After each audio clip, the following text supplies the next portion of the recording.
On my 32nd wedding anniversary, my wife slid a yellow folder across the candle-lit dinner table. Inside divorce papers, an eviction order, and a debt of $240,000 I never knew I owed. It's all done. You have 48 hours to leave the house. Under the table, a suitcase already packed. My own son had brought it before we sat down. I drove away until I reached a mountain town, where I saw a man standing by a construction fence. I recognized the scar on his arm before I recognized his face. My brother, the one my wife told me had died 17 years ago. Before we go any further, I'm grateful you're here. It genuinely means something to me. Drop a comment and tell me where in the world are you watching from your city, your country. I read every single one. A note before we begin: this story contains fictional elements added for entertainment and educational purposes. Any resemblance to names or places is purely coincidental, but the message inside it is one worth carrying with you. 10 months before I stood at a podium with 500 people watching, I sat across a candlelit table from a woman I had shared everything with for 32 years. And I did not know that the dinner I was about to eat was the last meal I would have as the man I thought I was. The Grand Meridian had been ours since the beginning. Every September 15th, Diana and I had walked through those brass doors to booth 12, the corner table between the bar and the east window, and spent 2 hours remembering why we had chosen each other. The maitre d' stopped asking for our order somewhere around year 15. The 2018 Pinot Noir, the breadbasket she never touched but always requested. 32 years of the same small, repeated choices had built something I believed was permanent. I arrived 20 minutes early. Old engineering habit: arriving late to a job site meant someone else had already made the decisions you were supposed to make. I straightened my tie in the rearview mirror and told myself this was a good year. Not a flawless marriage. No marriage that long is. But ours had weight to it, substance. The kind that accumulates when two people choose to show up across decades and mostly do. I ordered the wine, 2 glasses, watched the door. Diana came in at 7:13. I knew her walk before I saw her face, the particular set of her shoulders when she was moving towards something with purpose. I raised my hand. She found me. And then I saw who was beside her, and something quiet and deep in my chest went very still. Connor was 33 years old, wearing a suit jacket I had never seen, moving half a step behind his mother, with the measured ease of someone who had thought through exactly what this evening required of him. In 32 years of September 15ths, my son had never once sat at this table. Diana had kept this night deliberately apart, just the two of us, a fixed point cleared of children, of work, of everything else. I pressed the discomfort down and told myself there was a reason. They settled into the booth across from me. Connor ordered bourbon before the server had finished speaking straight, no ice, nothing to cushion it. Diana set her phone face down on the tablecloth, checked it once without looking at me, then checked it again when the bread came out 4 minutes later. The conversation that followed was thin and carefully managed: weather along the coast, a downtown project running behind schedule, the traffic on Riverside Drive. Diana answered in full, prepared sentences, the kind assembled ahead of time by someone who had decided exactly what she was willing to say before she walked in. When the appetizers arrived, she reached into the bag beside her chair and placed a yellow manila folder on the table between us. No let-up, no explanation, just the folder. "What is this?" I asked. "It's exactly what it looks like," Diana said. "Leonard notarized it 3 weeks ago. The emergency motion was filed this afternoon. Inside, a divorce petition, cleanly worded in the formal language of people who have been planning for a long time.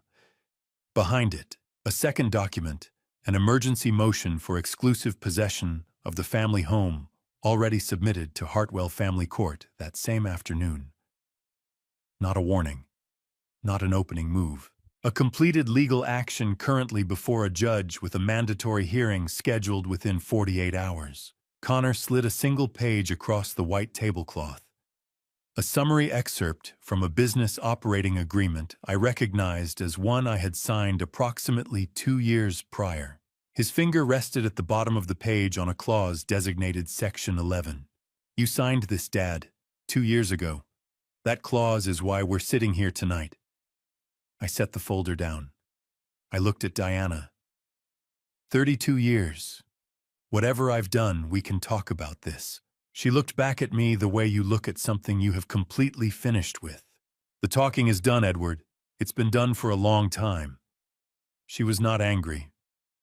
I kept returning to that in the weeks that followed, that one specific detail that refused to settle. She wasn't cold either. Cold implies something that was once warm and had been withdrawn. She was simply done. Resolved. Calm in the way of someone who had already grieved a thing completely before sitting down to end it formally. I did not raise my voice. I sat with the open folder in my hands and tried to locate the precise moment, the Tuesday, the morning, the unremarkable choice, when the woman across from me had quietly become someone else. The court hearing is in 48 hours, Connor said. You can stay in the house tonight. But by Thursday morning, the police will be executing the possession order. That's your choice to make. I looked at my son. The boy I had coached on a little league field, driven to his college orientation, stood beside when he signed his first business contract. You planned this, I said. We planned this, he answered. And the way he said we, it was not the way you say it about yourself and your mother. Then he reached under the table. The suitcase was old, worn canvas exterior, mismatched buckles that had never properly aligned. I recognized it from the back of our hallway closet behind the winter coats, where it had sat untouched for years. He placed it beside my chair without a word, and without an apology, the way you set something down that no longer belongs to you. The suitcase, who packed it? I asked. Lydia. She wanted you to have clean clothes. Where is she? Neither of them answered. I drove home alone. The suitcase rode in the back seat, and I kept the radio off and both hands on the wheel and held exactly to the speed limit. The way your body continues performing an ordinary life, while the rest of you tries to understand what just occurred. I was nearly at Elmsworth Drive when my phone lit up on the passenger seat. The credit monitoring app I had linked to our business accounts 3 years ago and checked perhaps twice since. A notification I had almost never seen before. 3 words on the screen: urgent alert delinquent. I pulled into the driveway with the engine still running and sat there reading those 3 words until they stopped looking like words and started looking like the edge of something I had not yet found the right questions to ask about. The house at the end of the front walk was dark. My house. Still mine for 48 more hours anyway. Something cold moved through me. Not from the night air. The night air was fine. I sat in my own driveway for 11 minutes before I could make myself go inside. The house looked different even from the outside, the way a place looks when it has already decided it no longer needs you. Diana's key was not in the dish by the door. I moved through the rooms the way a man moves through a space he is cataloging rather than inhabiting. The hallway, the living room with its low lamp still burning. The bedroom closet on her side half empty, not ransacked, but carefully reduced, each remaining garment left with deliberate space around it. The photograph from our first vacation together, Cape Hatteras, 1996, was gone from its nail on the wall. A small, pale rectangle marked where it had been. I opened the credit monitoring app in the kitchen under the overhead light. $240,000. Commercial debt registered against the LLC spread across 3 private lenders: Apex Bridge Capital Cornerstone Private Credit and Ridgeline Commercial Finance. 11 drawdowns across 14 months, each sized just below the threshold that would have triggered extended review. Ridgeline had begun cross-reporting the obligation against my personal credit file, a legal right, granted to lenders when a personal guarantee secures the underlying loan. The alert on my phone had been that cross-report's first reach into my personal record. I went to the study and found the business operating agreement in the third drawer of the filing cabinet exactly where it had always lived. 47 pages tabbed and organized. I sat at the desk and began reading. 2 years ago, Thomas Graves had brought that same document to this desk. He had opened to page 1 and walked me through it section by section, the equity structure, the liability caps, the amendment procedures. Section 3, Section 7, Section 12. He moved at the unhurried pace of a man entirely comfortable with the material, pausing to explain, never rushing. When he reached the page between sections 10 and 12, he turned it without slowing.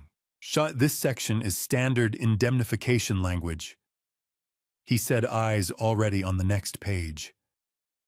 Your accountant should have had you sign something like this years ago.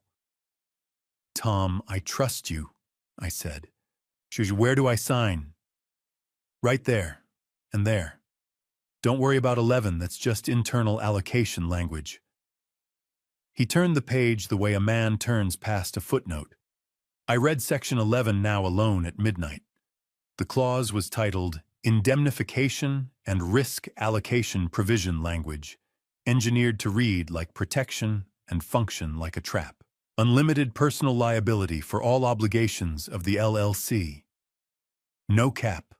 No qualifying condition. Sitting between two sections of standard corporate language, it would pass unnoticed by anyone who wasn't looking specifically for it. His attorney had written it that way on purpose. I hadn't been looking. I had been trusting. I called Victor Haynes. He had been our family attorney for 11 years. The line rang 4 times. Then someone picked up. It was Diana. Victor's office is no longer representing you, Edward. I should let you know that. The line went dead before I could respond. I held the phone and sat with what that meant for a long moment. Then I pulled open the center drawer of the desk to find the contact folder where I kept referral cards. I had to move the document organizer to reach it. Behind the organizer, wedged against the back of the drawer, was a small folded note. The paper was worn at the corners, written weeks ago, maybe longer. Lydia's handwriting unmistakable. Dad, if you ever open this drawer without Mom asking you to trust Frank. L. I read it 3 times out loud. Trust Frank, I said. Then quieter, Frank. I thought about Connor, 33 years old. Our marriage was 32. The arithmetic had been sitting in plain sight my entire adult life, 3 years together before the wedding, a son born in that window a year before we made anything official. I had never applied the math, had never seen any reason to. I sat with that realization and didn't do anything useful with it. I stayed at the kitchen table until 4 in the morning with the overhead light on and the operating agreement open in front of me, and did not sleep. When I finally moved, I went to the suitcase by the hallway door. I opened it on the kitchen table. 3 shirts folded precisely. 2 pairs of jeans. My passport in the interior pocket. And the blue jacket, the one I had worn to every project opening for 12 years, the one I called lucky without entirely believing it, folded on top the way Lydia folded things, squared corners. No wrinkles, nothing left to chance. At the bottom of the jacket's chest pocket sat a small, folded note. Same handwriting. Come back when you're ready. I'll be here. L. I placed both notes in my own chest pocket, the drawer note and the jacket note. I closed the suitcase. I started the car. 32 years, I said to the empty kitchen, and he walked me straight past page 11. I left Elmsworth Drive at 4:47 in the morning. At the highway junction, I took the westbound ramp without deliberating. East held Diana's family, Connor's apartment, Thomas Graves's office in a building I had helped finance. West held none of the people who had decided what I was worth. I drove with both hands on the wheel and 2 folded notes pressed against my chest. and somewhere past the city limits, a name surfaced that I had not said aloud in 17 years. I had never heard of Millbrook Falls before the morning I drove into it. The name came off a green highway sign when I was nearly out of gas and had not eaten since the dinner I had not finished the night before. I took the exit because I needed fuel, not because I was looking for anything. But sometimes the turn you make for the wrong reason puts you exactly where you belong. The station was a single-pump independent on the access road, the kind that keeps most of its inventory behind the counter. I filled the tank and carried a cup of coffee and a wrapped sandwich to the register. "Just passing through or staying?" the attendant asked. "Haven't decided yet," I said. I handed him my visa. He ran it. The terminal made a flat negative sound and displayed "declined." He turned the screen toward me without comment, extending the professional courtesy of not making it worse than it already was. I gave him 3 20s and a 10 from the cash in my jacket pocket. What I had left after that was $295. I drove through the center of Millbrook Falls at half speed in no particular direction. It was a working mountain town, not a resort, not a suburb attached to anything larger. Hardware stores with open loading docks, a diner with a hand-lettered daily special board, one stoplight cycling without traffic at this hour. The air at this elevation had a quality that the air in Hartwell did not clean, in a way that made me realize I had been breathing something lesser for a very long time without noticing. I parked along the main street, got out and exhaled slowly for what felt like the first time in 16 hours. I found the lodging house on Ridgeback Road, by chance a converted Victorian with a handwritten placard in the front window. Rooms by the week. The woman at the front desk was perhaps 70, economical in the manner of people who have stopped wasting motion on strangers. "Cash paid in advance. No guests after 9, she said. "Understood." "Name?" "Edward." "Last name?" "Marsh." She wrote it into the ledger without looking up. "Room 6, stairs to your left." Her name was Mrs. Brandt. I would learn that later. The room was $45 a night. I did the arithmetic. 45 times 7 was 315, which was $20 more than I had. I placed 2 20s and a 5 on the counter and told her I would cover the difference within 2 days. She studied me with the level assessment of someone who has read enough transient men to know which ones are problems. 2 days, she said, and handed me a wooden key with a brass number 6 stamped into it. Room 6 held a single bed, a writing desk, and a window that looked onto the back parking lot. I put the operating agreement on the desk and lay down without removing my jacket. I was asleep before I could form another thought. I woke sometime past noon. By mid-afternoon, I had eaten at the diner and walked the main street twice. The engineer's reflex I have never been able to fully disable. Wherever I go, I raid buildings. I read the quality of concrete pours in sidewalk joints, the way window installation speaks to the standards of whoever pulled the permits, which renovations were done with attention, and which were done to approximate attention from a distance. It is the only kind of thinking I can do without having to feel whatever else is happening. At the eastern edge of town, where the road widened before the county line, I found a commercial construction site larger than anything I had expected to encounter here. Clean perimeter fencing, properly posted. Material staging along the western side organized by build phase, not dumped in sequence. The crew was moving with the particular efficiency that only comes from good planning above them. I could read all of that from 60 yards. I stood at the chain-link fence and watched. A foreman in an orange vest came around from behind the equipment shed. "Private property, sir. Something I can help you with." "No. I'm a civil engineer.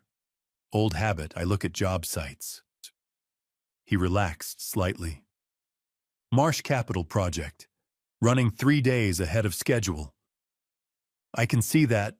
Whoever's managing this site knows exactly what they're doing." He gave a single nod and went back around the shed. I stayed at the fence. On the far side of the site, standing apart from the crew in the shadow of the crane, a man watched the work without directing it. Not a laborer, not a site manager with a clipboard. Someone for whom watching a job run correctly was itself a form of labor-quiet, load-bearing oversight. Gray hair under a worn cap, the kind of stillness that only develops in a person who has spent decades making decisions and learned that most of them don't require visible effort. Something in the way he held his shoulders sent a frequency through my chest I did not immediately have language for. Then he turned a slow scan of the fence line, the habitual check that experienced supervisors make without thinking. His eyes moved across the perimeter, moved across me, continued. 60 yards apart, a stranger in his town. He had no reason to recognize me, and he didn't. He didn't say a name, but something in my chest had already recognized the shape of that man across the site. I just wasn't ready to trust what I was feeling yet. That night in room 6, I took Lydia's note from my chest pocket and held it under the desk lamp. Trust Frank. I had read those 2 words the previous night as a general instruction, abstract advice from a daughter who understood more than she had written down. But sitting alone in the dark of a mountain town I had never heard of until this morning, I read them differently. Not trust Frank. Find Frank. I lay back on the bed and made one decision before I closed my eyes. Tomorrow, I would go back to the site. I was back at the fence at 7:15 the following morning before the crew arrived.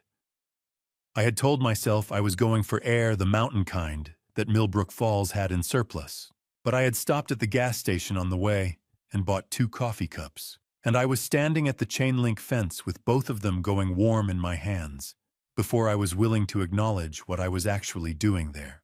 Some decisions you make after careful consideration. Others you make with your hands before your head catches up.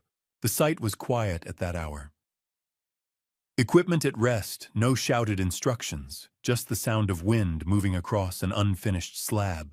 I recognized him first, by the way he moved that same unhurried authority I had watched from the far side of the fence the previous afternoon, the posture of a man entirely at ease with the weight of his responsibilities.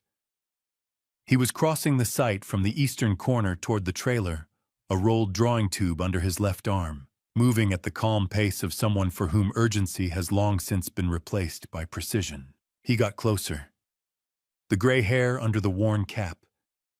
Then the line of his jaw, that specific architecture I had grown up alongside, at a kitchen table and on a back porch, and at 100 job sites in my memory. The brow line. The particular way his head tilted when he was moving towards something he was thinking about. And then his left arm, as he shifted the drawing tube to his other hand and his forearm turned outward, and there it was, a pale scar running from just above the wrist to the inside of the elbow. A construction site accident when he was 19 years old. 16 stitches. I had been 12, and I had stood in the hallway of our mother's house and listened to her cry at the kitchen table while the neighbor drove him to the clinic. He was 62 years old now.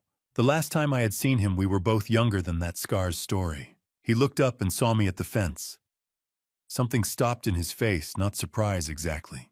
More like the particular stillness of a man who has rehearsed an impossible moment so many times in private that when it arrives, he receives it without movement. I said his name. One word, barely enough to carry across the space between us. Frank. He stood without moving for a long 3 seconds. Then he said mine. Not loudly. Like an echo that had been traveling a very long time and had finally arrived. Edward. He unlatched the gate and led me to the job trailer at the northwest corner of the lot. He closed the door, pulled 2 folding chairs from behind the drafting table, and set them facing each other without ceremony. I handed him the second coffee. He accepted it the way you accept something you didn't know you needed. I told him what Diana had told me. A construction accident out of state, A clipping from a regional newspaper, brief, one paragraph, no photograph. I had asked her twice which job site, which contractor. Both times she had given me answers vague enough to discourage a follow-up call and specific enough to seem credible. I had believed her because I had not yet learned to audit the things she told me. They told me you were dead. A job site accident. Diana even showed me the clipping, I said. I know, Frank said. She called me once, after the third letter I sent. She said you'd read them and asked her to tell me not to contact you again. Said you'd moved on. Said the name on the return address was making things difficult at home. I never received a single letter, Frank. Not one. He looked at me across the folding table. I know that now, he said. I've known it for a long time. I just didn't know what to do with knowing it from this far away. He had left Hartwell 17 years ago because of a partnership dispute. A business arrangement that had turned threatening in ways that made staying in the same city as the other parties, liability he couldn't afford.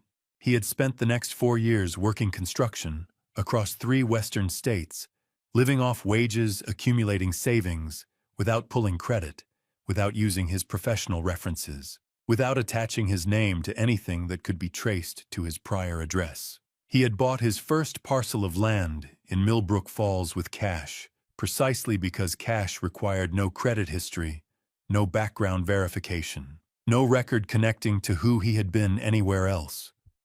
From that one parcel, one contract at a time, he had built Marsh Capital into what it was today. Then you built all of this from one land purchase, I said. One piece of ground at a time, he said. It's the only way I know how to build anything. We walked to the diner on Main Street once the morning crew arrived, and the site no longer required his direct attention. He ordered coffee. I ordered the same, and a plate of eggs I did not particularly want, but needed. He reached into the inside pocket of his jacket and placed a small photograph on the table between us.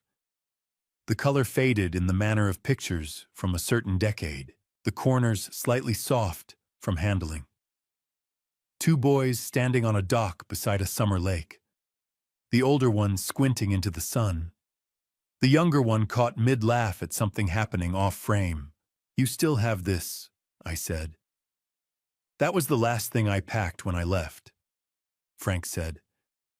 I needed something to remind me who I was before I had to become someone else. Before all of it. We talked for most of 2 hours. He asked about Connor. I told him 33 in business, working with Diana. He did the math quietly before I said anything further. Then he set his cup down and looked at me. You'd known Thomas Graves about 4 years by the time Connor was born, hadn't you? He ran in the same circles I did back then, same contractors, same project crews. Before things went sideways, small world in that business for a while. He said it as a side note, the kind of detail you drop into a conversation because you assume the other person has already considered it. I had not. He refilled his coffee when the server came by and looked out at the main street for a moment before he spoke again. See, I spent 17 years asking myself one question, he said. Why didn't she want us talking? I built a few theories.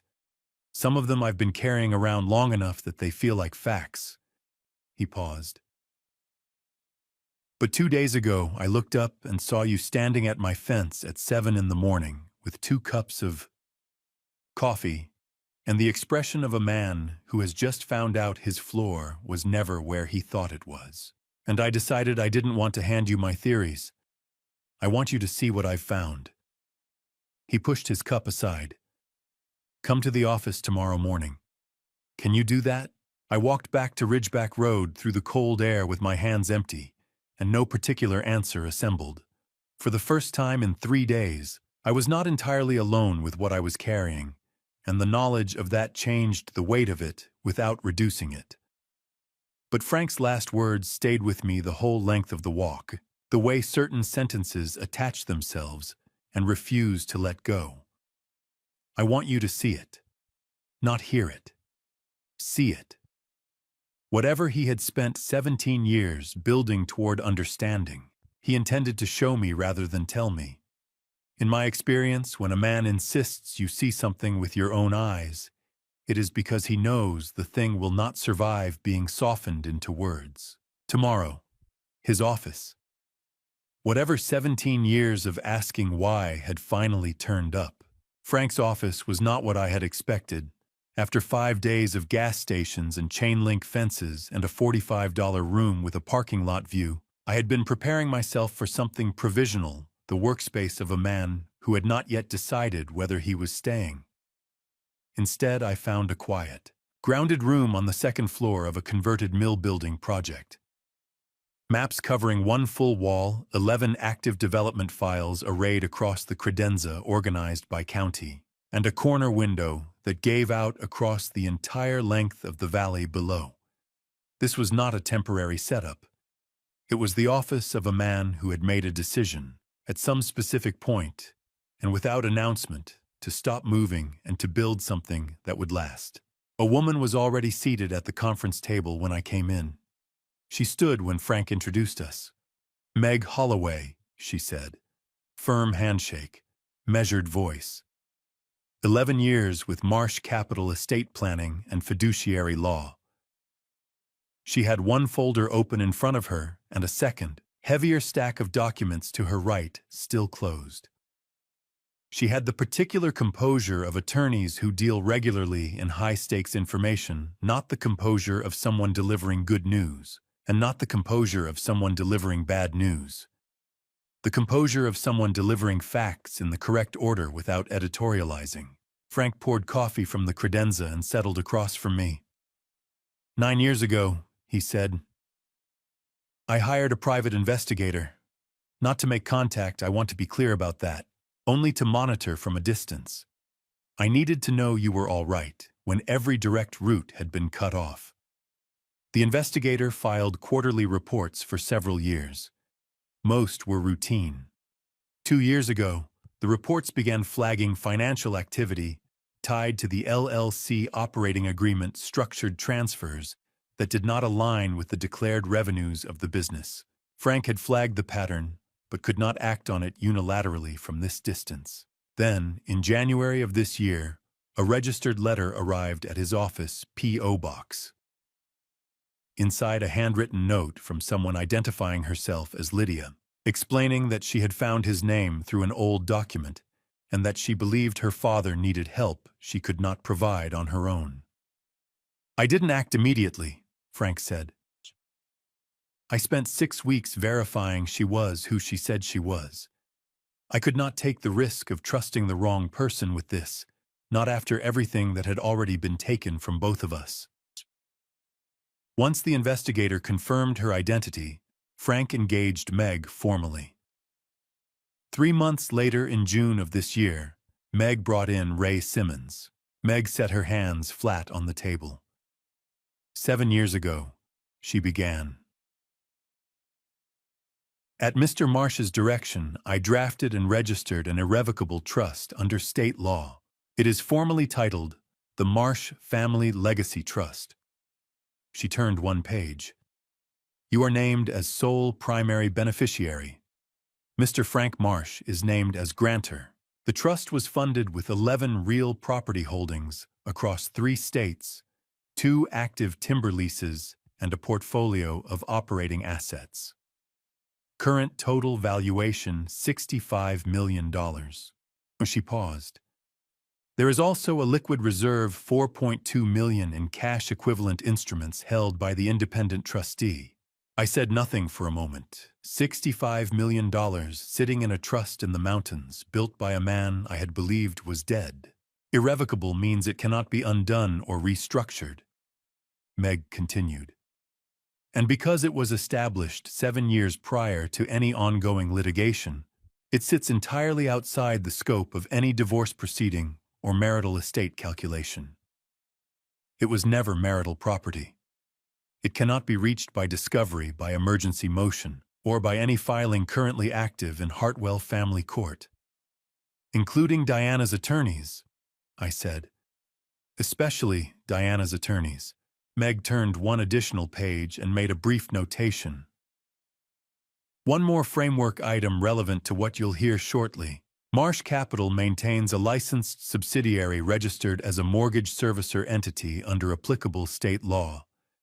I mention it now only so the structure is in place in your mind when Mr. Simmons presents the specifics. I looked at Frank. You built all of this without saying a word to me, without knowing whether I'd ever find you. Doja, I tried the direct route, he said. The letters didn't arrive. So I did the only thing I could do from 3 states away. I built something that would be here for you whether you found me or not, whether I was still alive when you did or not. Frank, this is... I stopped. I did not have a sentence that fit what I was trying to say. It's what brothers do, Ed, he said. 17 years late, but it's here. Meg allowed the pause to settle, then reached to her right and drew a second, considerably thinner file from the stack and placed it on the table between us. 3 months before you arrived in Millbrook Falls, she said, your brother engaged a forensic accountant to conduct a preliminary review of the LLC records associated with your operating agreement with Thomas Graves. She did not open the file. The accountant's report contains a specific item that I want you to hear directly from the accountant himself. The context in which you receive it matters considerably, and the sequence of information needs to be controlled. She looked toward the door. I asked him to come up at 9:30. Frank said, he's punctual. On cue, 3 deliberate knocks on the office door. The man who entered was compact and neatly turned out gray sport coat, no tie, document bag over one shoulder. He shook hands with Frank, then Meg, then me. Ray Simmons, forensic CPA. He sat without small talk, removed a bound report from the bag, and placed it in the center of the table. The cover page read, Preliminary Forensic Analysis, Graves and Marsh, LLC Report of Material Irregularities. The document was substantial, the work of many months, assembled with the specific weight of something built to be presented in court. Ray settled into the chair and looked directly at me. There's a specific sequence I need to walk you through, he said. The order of the information matters. Ray Simmons sat across from me at the conference table and opened the report without preamble. He was the kind of man who understood that most of what he uncovered was something his clients had already half-sensed. They simply needed someone standing outside the wreckage to name the pieces accurately. He turned to page 3, smoothed the page with the flat of his hand, and began. I'm going to take you through 4 findings in sequence, he said. Each one is significant on its own. Together they describe a coordinated pattern. I need you to hold your questions until I finish each section. I nodded. Frank sat to my left. Meg had her legal pad open and had already begun to write. The first finding concerned Section 11 of the Business Operating Agreement, the clause Thomas had walked me past, without stopping 2 years ago in my own study. Ray set the page in front of me. The clause title read, Indemnification and Risk Allocation Provisions. The language of this title was chosen deliberately, Ray said. The word indemnification places it in a category of clauses that attorneys and executives routinely treat as boilerplate. Someone reading quickly through a 47-page agreement would see that heading and continue without pausing. That is an outcome the drafter understood and intended. He turned the page. The clause was authored by Leonard C. Frazier, Thomas Graves's personal corporate counsel for the last 14 years. Same attorney, same relationship. 14 years of document work on Graves's behalf. This was not a standard firm that happened to be retained. This was a specific attorney who knew exactly what he was being asked to write. How does someone open $240,000 in commercial credit without the primary account holder knowing? I asked. Through a business entity they control using your signature as authorization, Ray said. The clause converted your personal assets into the ultimate legal backstop for all obligations of the LLC. Any lender extending credit to the LLC could, under this provision, proceed against your personal credit profile upon default. That is why you received the alert. And the attorney who drafted it, T. Graves's corporate counsel, 14-year relationship. Ray moved to the next tab. The second finding addressed the three lending entities directly. Apex Bridge Capital and Cornerstone Private Credit had extended credit through standard private commercial channels structured, documented operating within their registrations. Ridgeline Commercial Finance was different. Ridgeline had begun cross-reporting the outstanding obligation against my personal credit file 3 months ago, which was the first I had encountered any evidence of the underlying debt. Is that legal? I asked. Under the terms of the personal guarantee embedded in Section 11, yes, Ray said. When a lender holds a valid personal guarantee against an individual, they are permitted under applicable law to report an associated delinquency against that individual's personal credit file. Ridgeline wasn't acting outside its rights. It was acting exactly within them, because Section 11 gave it those rights without you knowing. He moved to the third tab. This was where the presentation changed weight. 11 transactions across 14 months. Ray walked through each one on the printed summary amounts, dates, receiving entities, routing structures. The money had passed through 3 layers of Delaware-registered limited liability companies before arriving at its final destination, an account associated with CG Meridian Holdings, a business entity that Ray's investigation had connected to Connor Marsh through a registered agent filing and a single operational address. The indirect connection to Thomas Graves, Ray said, runs through the structural design of the shell company layers.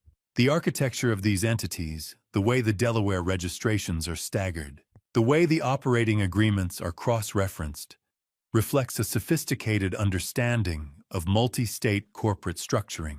This level of design is not something Connor assembled independently. Who built it? Frank said.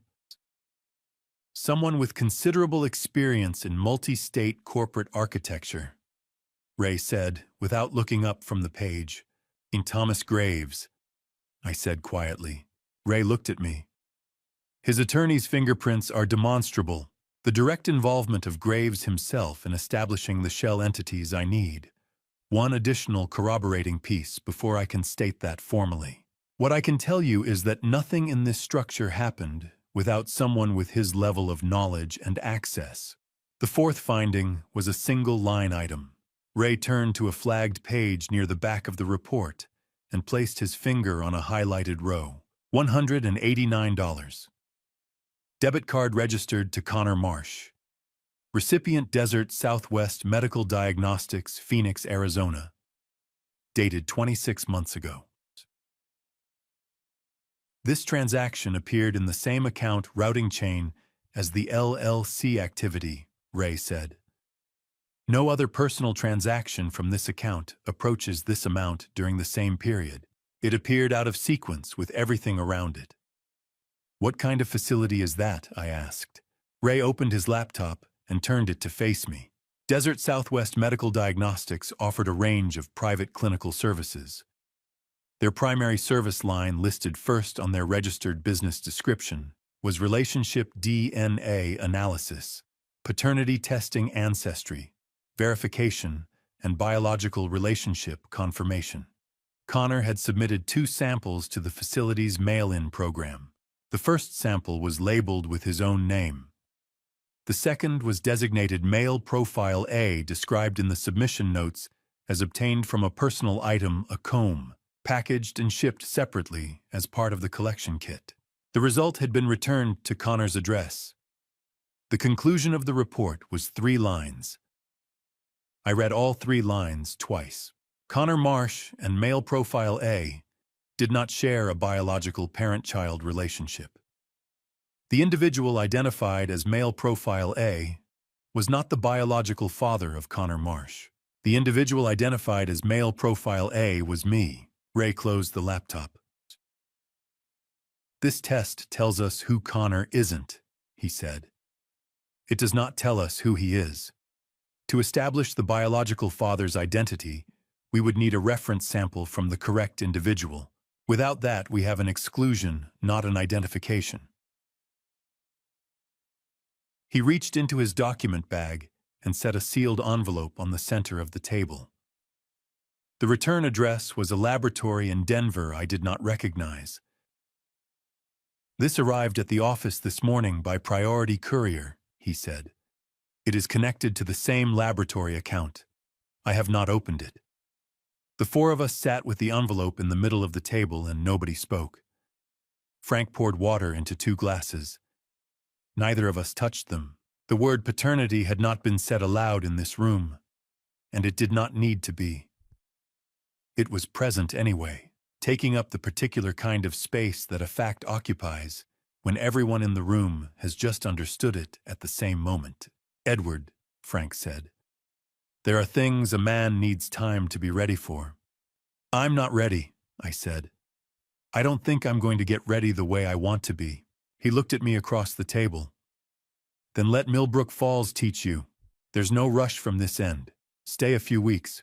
Ray picked up the sealed envelope and placed it back in his document bag. The action was deliberate and unhurried, the practiced movement of a professional who understood that timing in the presentation of evidence is itself a form of evidence management.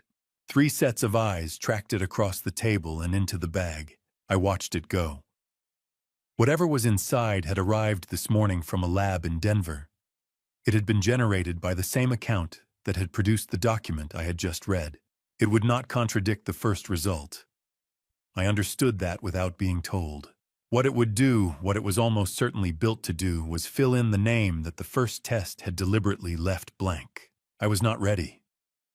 But I also understood sitting in that conference room in a mountain town, with a sealed envelope disappearing into a document bag, that readiness was not a condition I was going to be able to manufacture. It was going to arrive whether I had prepared for it or not.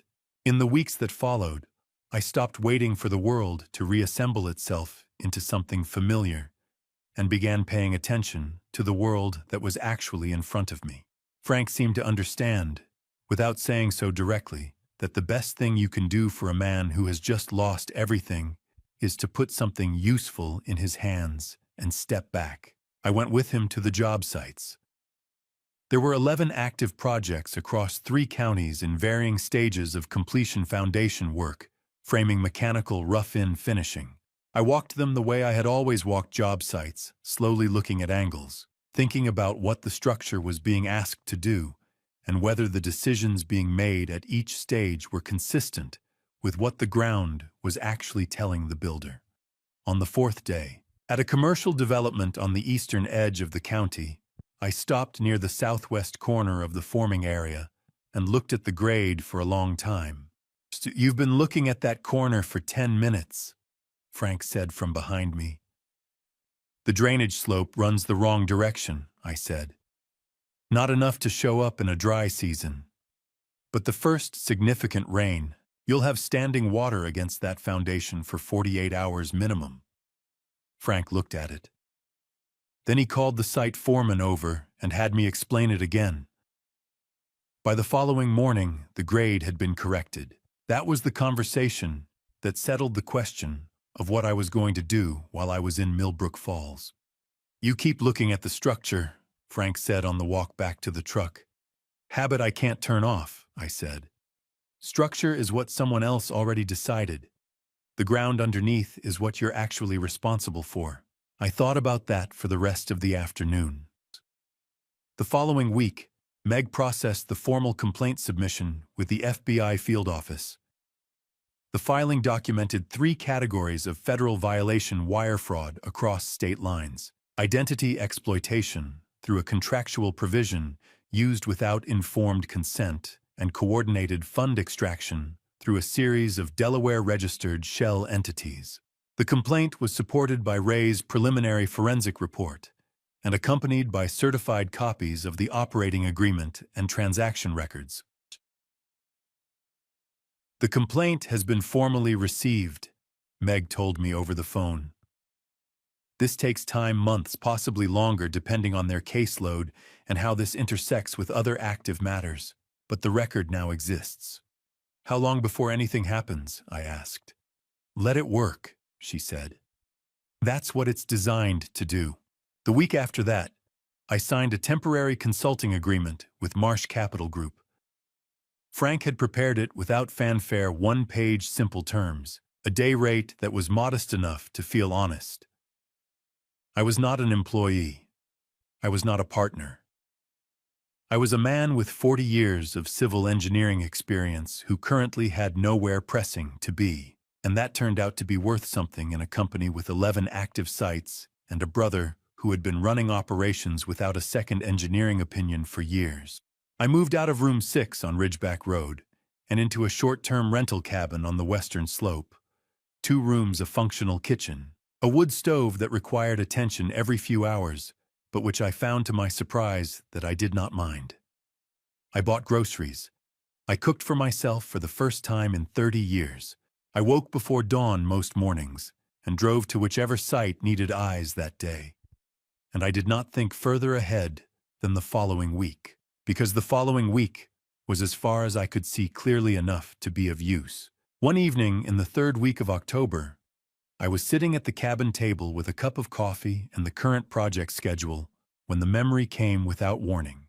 20 years ago, almost exactly. Late October, the air carrying the beginning of cold, in a way I still associate with that specific project. Thomas and I had finished the final walkthrough of the first large commercial contract. Either of us had managed independently $800,000, 11 months of work, 9 people on the crew. We had sat on the hood of his truck in the empty parking lot of the finished building at 11 o'clock at night, too tired to drive home, yet not wanting the evening to end. We actually built something real, Ed, Thomas had said. He had said it with the particular tone of a man who has surprised himself. From nothing. Starting with our own 2 hands. That's ours. I had believed every word. I had felt it in the same part of my chest, where you feel things that are true. I set the project schedule down on the table and sat with that memory for a long time without trying to resolve it. What I had concluded, after 6 weeks of quiet mornings and long drives on mountain roads, was this: Thomas's closeness had not been only strategic. Some part of what we had built together the early years, the first contracts, the trust that accumulates between 2 people working toward the same goal, some part of that had been genuine. And he had still chosen to take everything. I was no longer trying to decide which of those facts canceled the other. Both were true. That was the part I had not yet learned to carry. He said ours, I said quietly to the empty kitchen, but he meant mine. The tragedy is that some of the friendship was probably real. He just chose to calculate anyway. The phone on the table vibrated at 11:40 on the last Friday of October. Unknown number, a Denver area code I did not recognize. I looked at the screen for a moment before opening the message. Dad, it's Lydia. Don't reply to this number on your regular phone. I'm using one Mom doesn't know about. Are you safe? I read it twice. Then I typed back, I'm safe. Are you? The reply arrived in under a minute. Yes. But there are things you need to know. Can't say them in a text. Can we meet somewhere in the middle? I looked at the screen until the words stopped moving and sat still. Lydia had a phone that Diana knew nothing about. That was not impulsive, that was prepared. That was a daughter who had thought through the possibility of needing to reach her father without leaving a recoverable record, and had acted on it before the situation required her to. While I had been driving west in the dark, Lydia had been quietly building the infrastructure of what came next. I typed, tell me where and when. For the first time in 6 weeks, I did not feel like a man searching for solid ground in the dark. The ground was still uncertain, but someone I trusted was standing on it alongside me. There is a specific window in the night, somewhere between 11 and 2, when the defenses a man builds during daylight hours quietly stop working. He is too tired to maintain them and not yet tired enough to sleep. The walls come down without announcement. And whatever he has been keeping at a functional distance during the hours when there are things to do and people to answer to moves back in and sits down and will not be reasoned with. In Millbrook Falls, that window found me in the 8th week on a Tuesday night in the middle of November, sitting on the edge of the bed with my phone open to the contacts list, and 32 years of ordinary mornings running through my mind without my permission. I had been scrolling without a destination. That was the first sign when a man scrolls through a contacts list at midnight without a specific person in mind. He is usually already looking for one person and unwilling to admit it. I stopped when the screen reached the D section. Diana's contact photo was 4 years old. A family dinner early spring, the light coming through the window behind her at an angle that suited her. She was laughing at something Connor had said. She looked exactly like herself. The version of herself I had spent 32 years building a life around. The version that had been entirely real to me until the moment I understood it had also been something else entirely. I thought about specific things. The way she brought coffee to the reading room on Sunday mornings without being asked, setting the cup on the corner of the desk, where the steam would rise past my peripheral vision and remind me she was in the house. The way she held my hand on airplanes, not anxiously, just firmly. Her thumb pressing the back of my knuckles every time we hit turbulence, a quiet signal that she was still there. The particular way she folded newspapers, the specific sound of her footsteps on hardwood. 32 years of small accumulated things, none of which had been erased by the yellow folder at the Grand Meridian. You cannot delete what has been lived.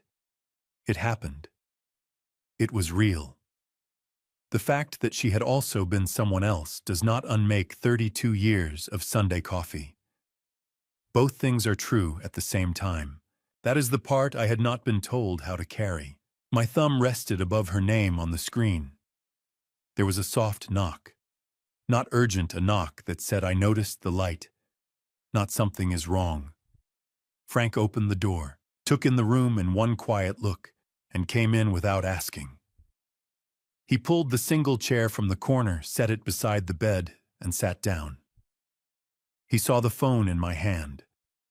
Without a word, he reached over and lifted it gently from my grip, turned it face down on the nightstand, and leaned back in the chair. We sat in silence for what might have been 10 minutes. He did not attempt to organize it. I called her once, he said eventually. 7 years after I left. The woman I'd been part of building a life with before everything happened. He looked at the wall across from him rather than at me. She was doing fine. Garden. A dog. 2 states away. Everything that had been good between us, I'd been carrying it around for 7 years, keeping it in good condition. Made one phone call and spent it all in 40 minutes. He was quiet for a moment. That phone isn't going anywhere. You're saying I'm not strong enough yet, I said. I'm saying the phone will still be there tomorrow. I told him about Lydia's message. He listened without interrupting. When I finished, he asked to see the map on my phone, and we looked at it together. Route 9, the county line, a diner called Cedar Pass that sat at the geographical middle of the distance between Millbrook Falls and Hartwell. A reasonable meeting point. Neutral ground, which was the only kind that existed for us now. She wants to meet halfway, I said. Said she has things I need to know. Then go, Frank said. What does she know, Frank? More than she should. Go find out. He stood when we were done and moved to the door. Stopped with his hand on the frame the way he did when something had been waiting to be said. She packed the blue jacket for you, he said. It was not a question. Yes, I said. He gave a single nod. Then she'd been waiting until you were ready. He pulled the door closed behind him with a care that matched everything else about the way he moved through the world. The silence that followed was the kind that settles after someone has said a thing that is exactly accurate. I picked up the phone. I did not open Diana's name. I opened Lydia's thread and typed the name of the diner and a date 3 days out. Before I sent it, I scrolled back up and read her first message again. Dad, there are things you need to know. Not I wanted to make sure you're okay. Not I've been worried about you. Things you need to know. The language of someone who had been gathering information, not processing emotion, but assembling evidence. While I had been driving west in the dark with a suitcase on the back seat, Lydia had been doing something deliberate and patient and entirely invisible to the people around her. I sent the message. I lay back on the bed with the ceiling above me and thought about what it meant to raise a child for 33 years and find out, in the 8th week of the worst year of your life, that she was someone you had not yet fully understood. The drive to Route 9 took 1 hour and 40 minutes. I arrived 12 minutes early and sat in the parking lot with the engine off, trying to decide what I was going to say to a daughter I had not spoken to in nearly 3 months. I did not arrive at anything useful. The longer I sat, the more I understood that whatever I had prepared was wrong anyway, that this was not a conversation I could script my way through. Eventually, I got out of the car and went inside. Cedar Pass Diner was the kind of place that existed to be useful rather than notable. A long counter-vinyl booths that had been recovering from the last decade since the decade before. A coffee machine that worked. I took a booth near the back and ordered 2 cups without knowing if she drank coffee anymore. I realized I was not sure of several basic things about the person I was about to meet. Lydia arrived 14 minutes after I did. She came in a car I did not recognize, a common mid-sized sedan neutral color, the kind of vehicle that vanishes in a parking lot. She wore a jacket I had not seen before, and no jewelry. She looked like someone who had thought carefully about not being noticed on the drive here. She slid into the booth across from me, and we looked at each other for a moment before either of us spoke. She was 28 years old, and she looked 10 years older than that, and also more certain of herself than I had ever seen her. "You look exhausted," I said. "You look like you've been sleeping on a cot," she said. Close enough. Something moved across her face that was almost a smile. I felt the same thing happen on mine. It was not a happy expression exactly, but it was ours, and it was real. She wrapped both hands around the coffee cup. I noticed she did not look away.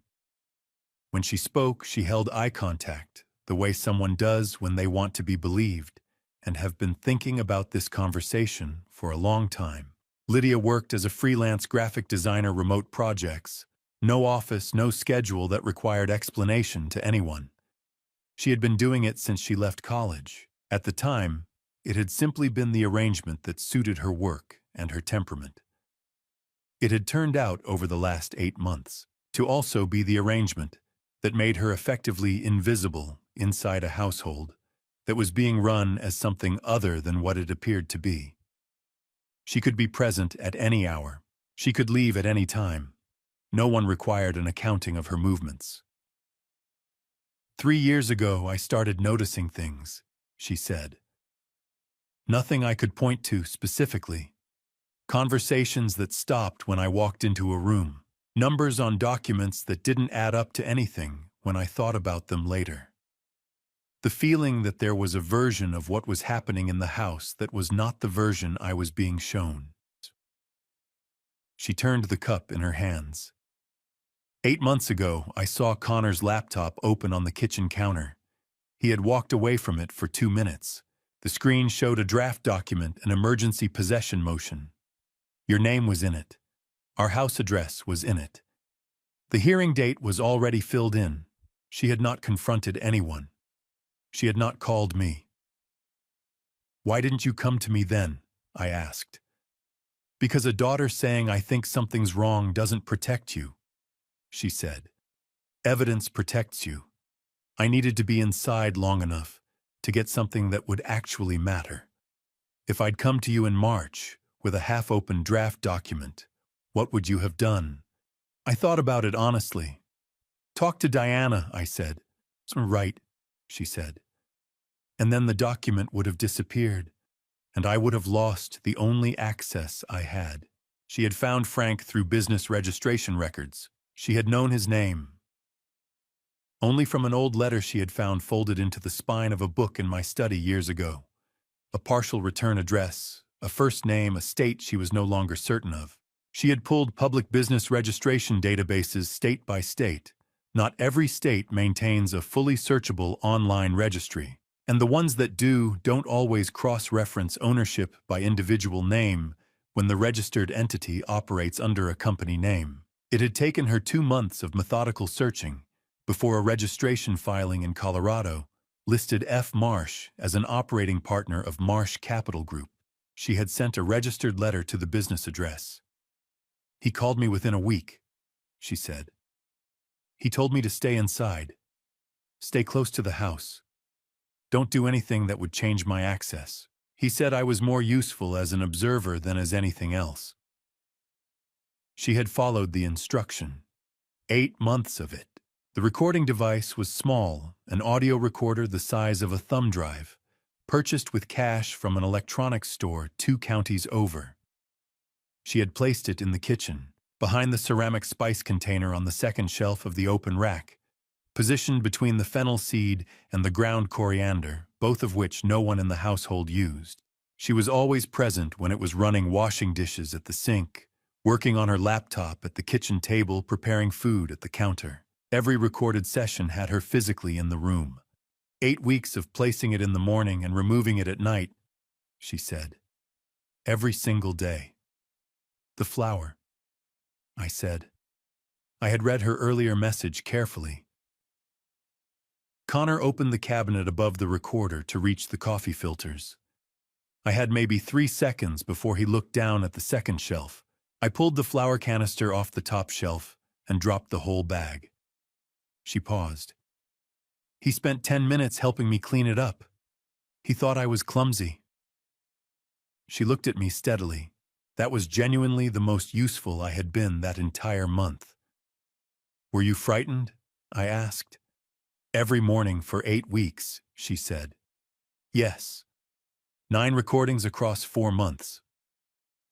She reached into her jacket's interior pocket and set a USB drive on the table between us. Small, flat, unremarkable. The kind of object that could pass through a dozen situations without being noticed. I picked it up, held it in my palm, looked at my daughter across the table. Why did you do this, Lydia? She looked at me with the steadiness I had been watching since she walked in. Because you're my father, she said. Because I'm the one who stayed. She paused. Because someone had to. I did not have the right words for what I wanted to say. I closed my hand around the USB and held it. Lydia looked into her cup for a long moment. Then she looked up, and her expression had changed, not softer exactly. More careful. The expression of someone about to say something they have been preparing to say and are still not certain of the right way to deliver. Dad, before you listen to those recordings, there's something I need to tell you first. What's on there about Thomas? She stopped, looked through the window at the parking lot, looked back. Thomas designed all of this, not Connor. Thomas built every piece from the beginning, but there's a reason he stayed close to your life for 37 years, and it wasn't only about the business. She watched my face carefully. I think you should hear it in their voices, but I needed you to know that before you pressed play. Before I press play on what Lydia recorded inside that house, I need to know you're still here with me. Drop "I'm in" the comments right now. That's all. Just let me know you made it this far, because what you're about to hear in their own voices changes everything. One thing worth knowing, some elements of this story are fictional, built for educational and entertainment purposes. If that's not for you, this is a perfectly fine place to pause, no judgment at all. We played the recordings in Frank's conference room. That was Lydia's suggestion. She said she wanted Frank present. I understood why within 30 seconds of the first file beginning. Lydia set her laptop on the conference table and connected it to the room's speaker system. She placed the USB drive in the port, opened the folder, and arranged the 9 files in the order they had been recorded. Frank sat to my left. Lydia sat across from us, her hands flat on the table, watching my face rather than the screen.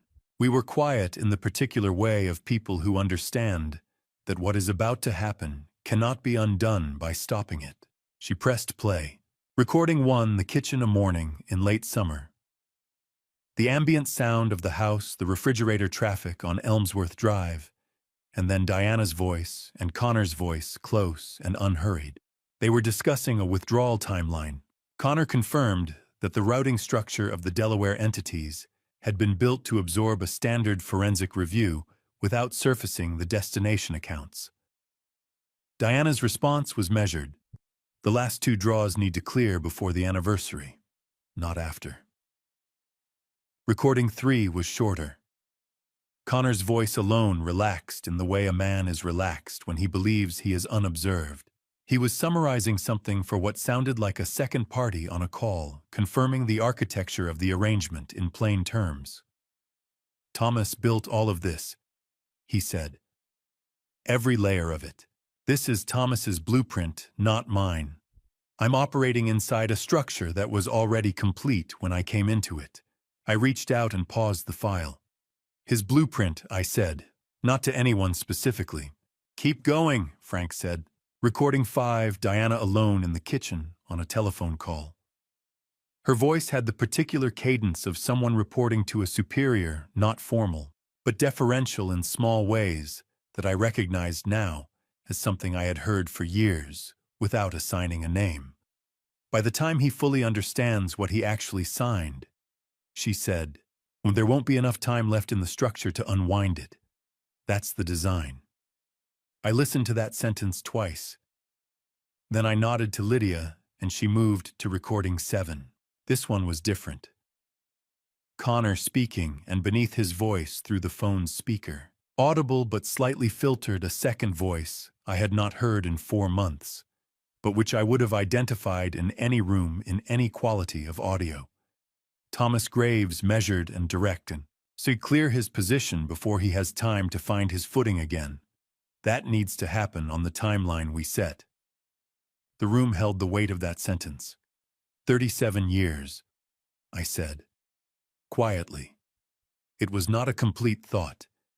It did not need to be. Lydia's hand moved to the trackpad and then stopped. She looked at me across the table, a careful, deliberate look. This next one is from 6 months before the anniversary dinner, she said. I need you to know what you're about to hear before you hear it.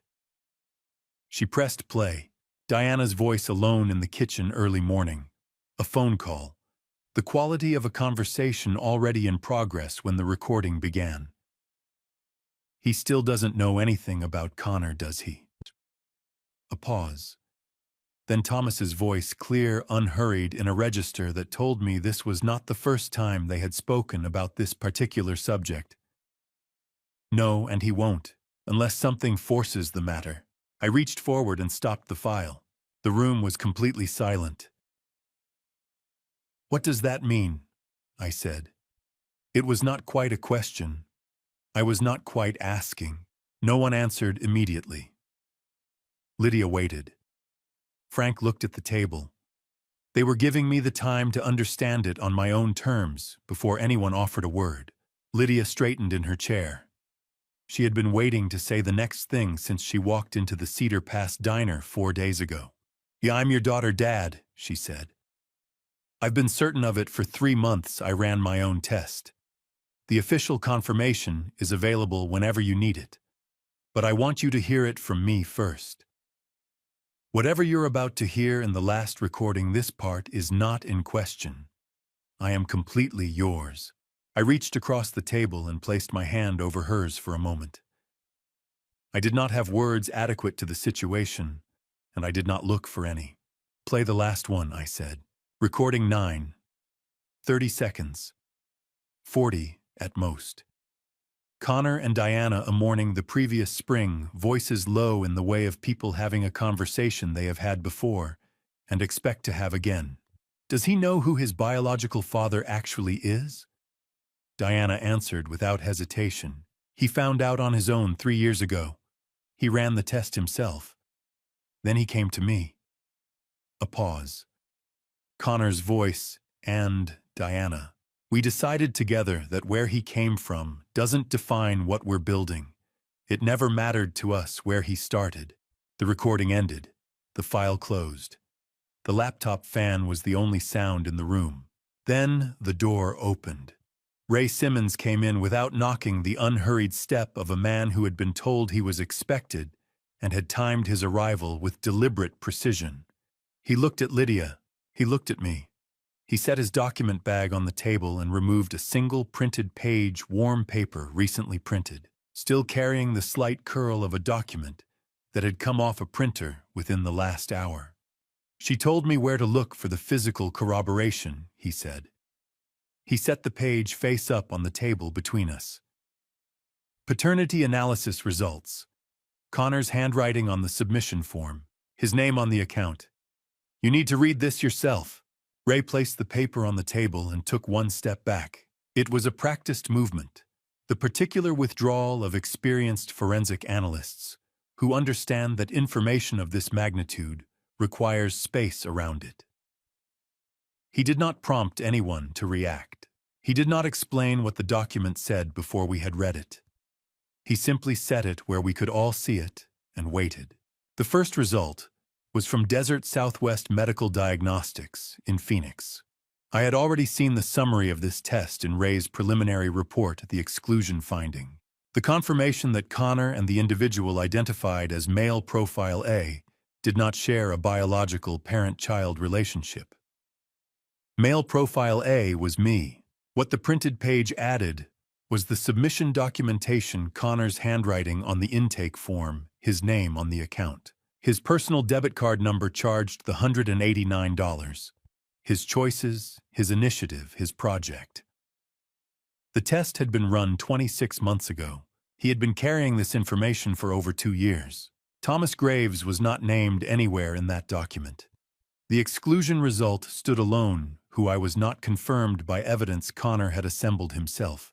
Lydia reached into the document bag beside her chair and set a second envelope on the table. The flap had already been opened.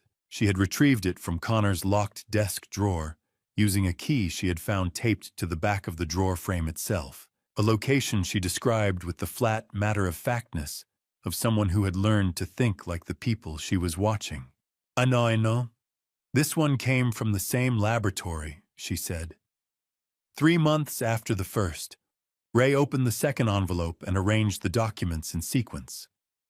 The second submission had occurred 91 days after the first.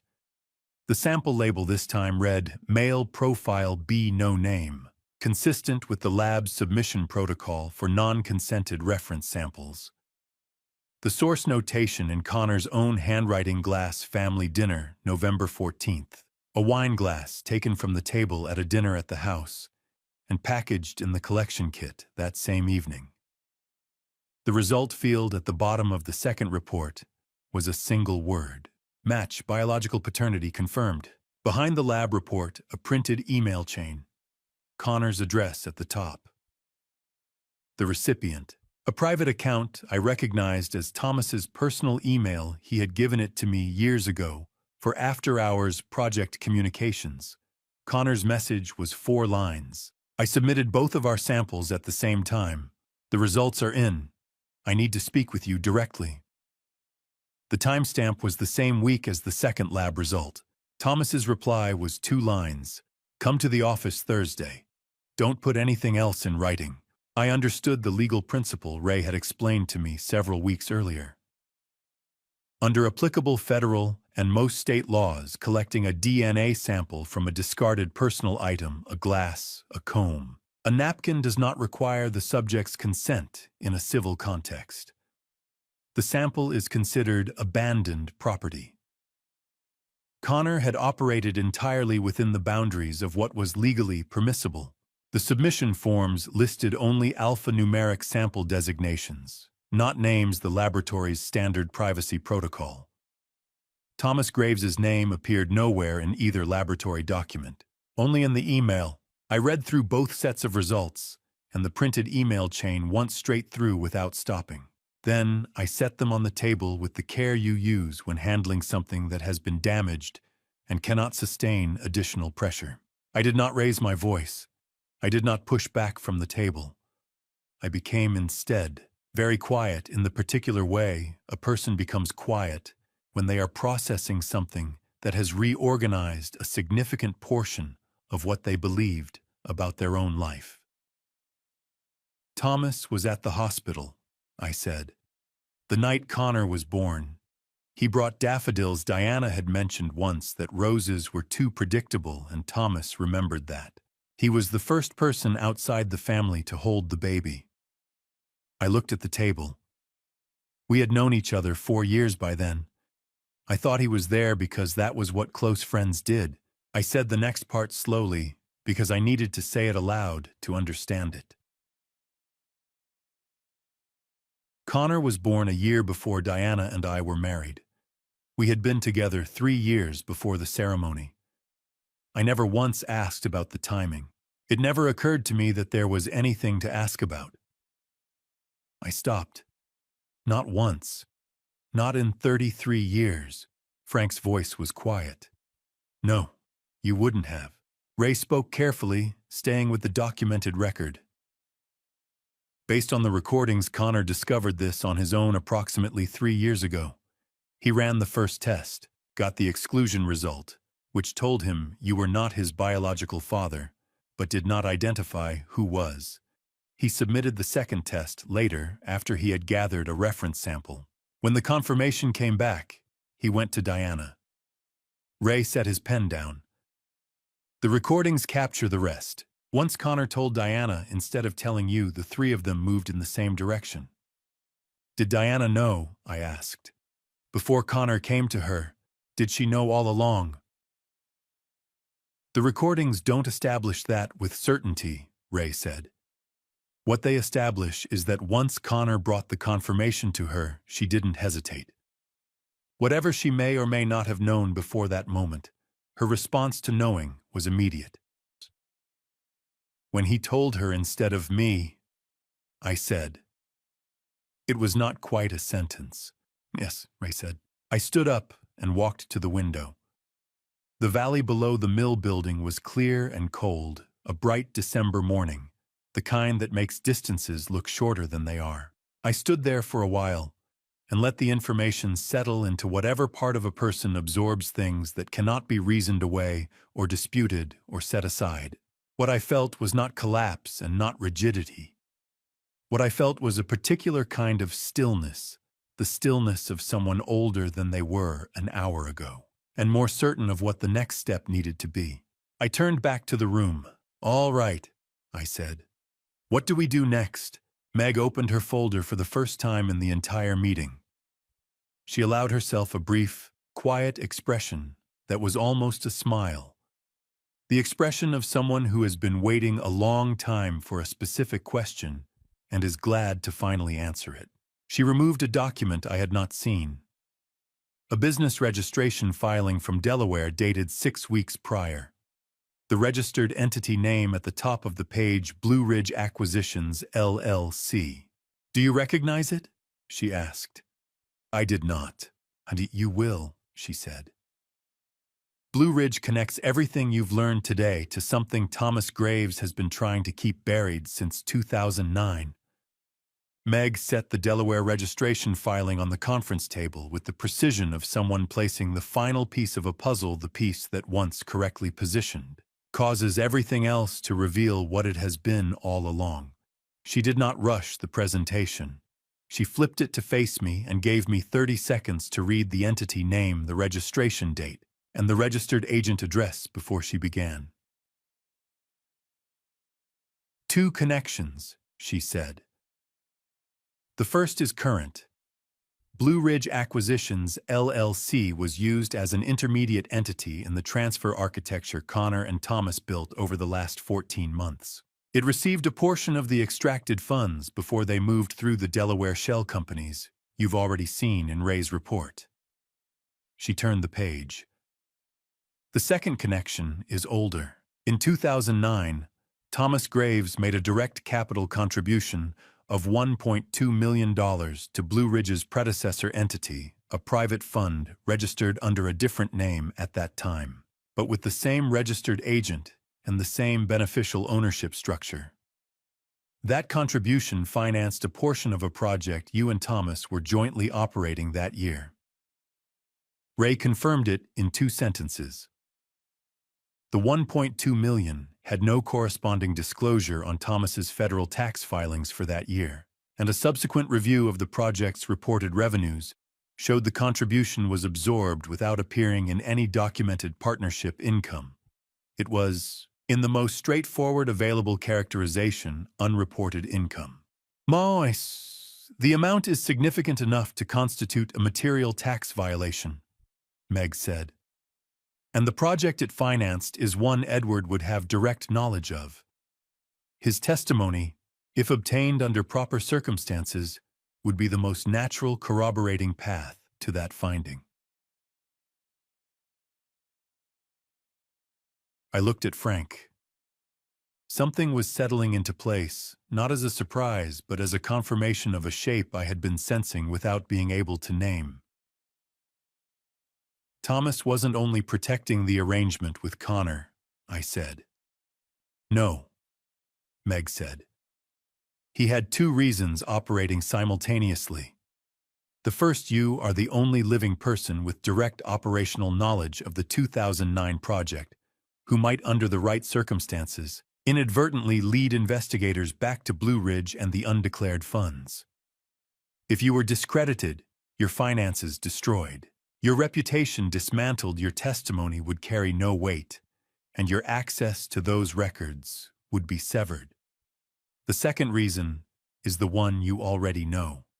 Connor, I said. Keeping that arrangement contained required keeping you away from any circumstance that might force the question into the open. Your marriage, your finances, your standing, while those remained stable, there was always the possibility you might learn something that disrupted the arrangement. Eliminating the stability eliminated the risk. Both reasons, running in parallel. For 37 years, I thought about the parking lot again, the hood of Thomas's truck, the late October night 20 years ago, the first big contract. The specific sentence. We built something real.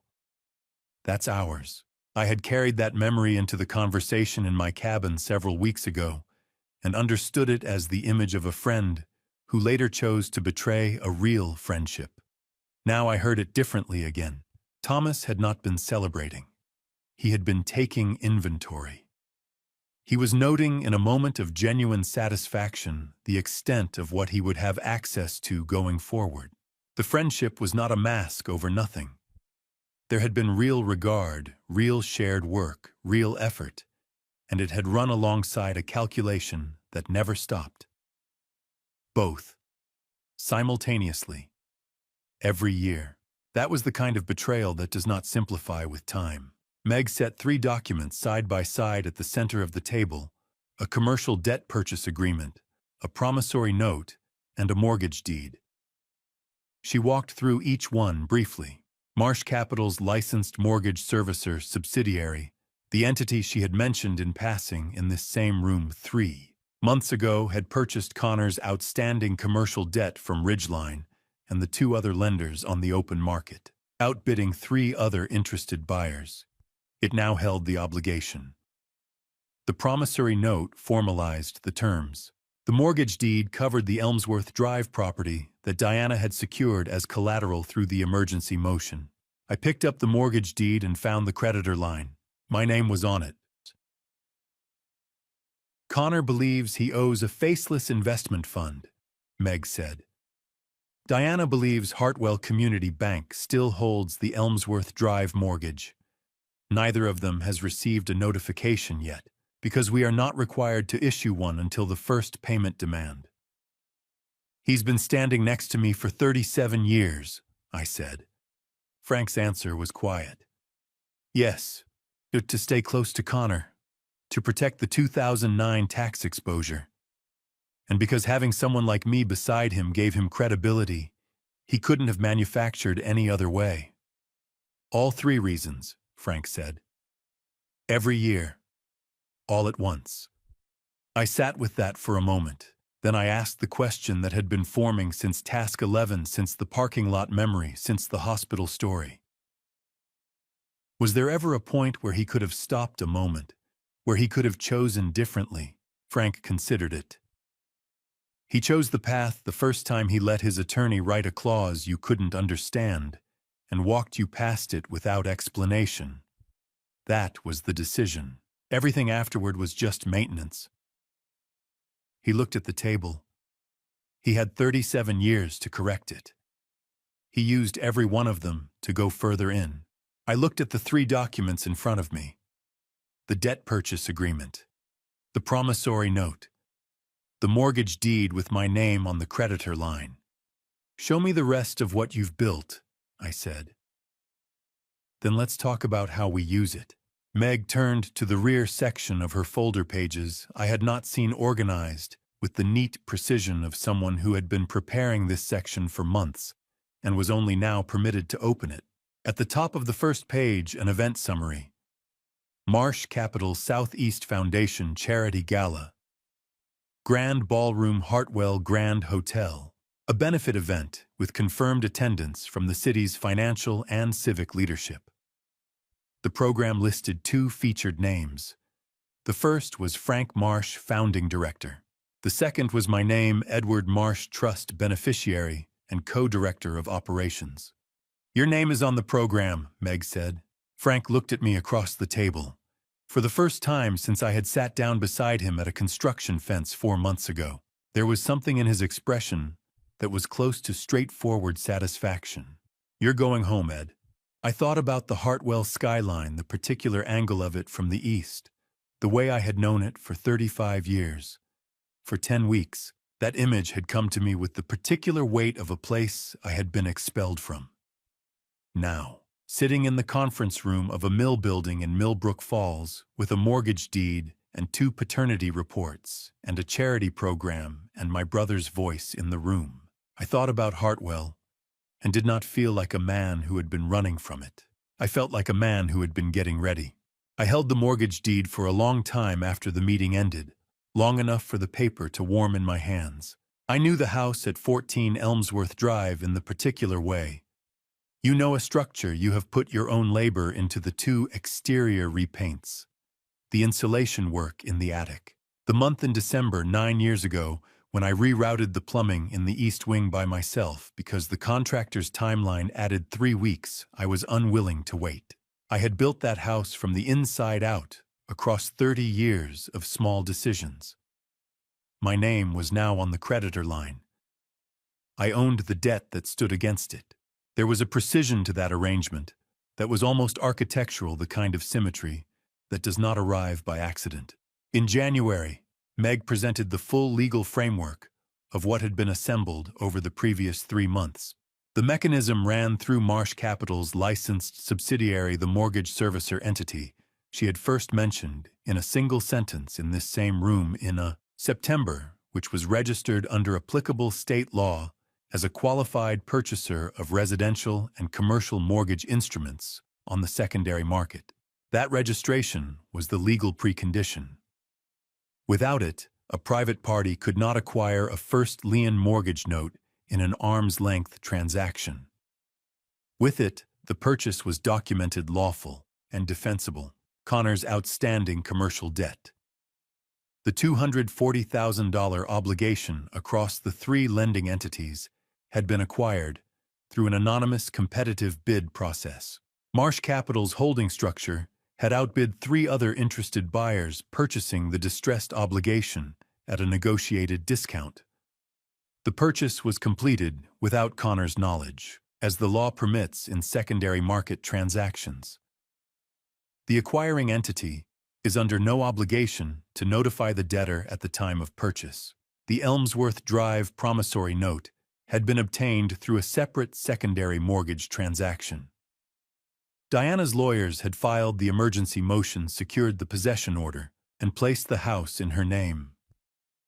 But the underlying mortgage note, still held by Hartwell Community Bank, had been available for purchase within the secondary market. Meg had arranged the acquisition through a title transfer that was fully documented and recorded with the county clerk's office. As of this filing, Meg said, "You are the sole indirect creditor of record for Connor's commercial obligation and the holder of the first lien mortgage note on 14 Elmsworth Drive." "My old address," I said. "Your old address," she said. "Yes." Connor believed he owed a faceless investment fund with a Delaware mailing address. Diana believed Hartwell Community Bank still held the mortgage. Neither of them had received a notification because notification was not yet required. Frank looked across the table. "He'll know exactly who it is when the time comes." "Not before then," I said. "Not before then."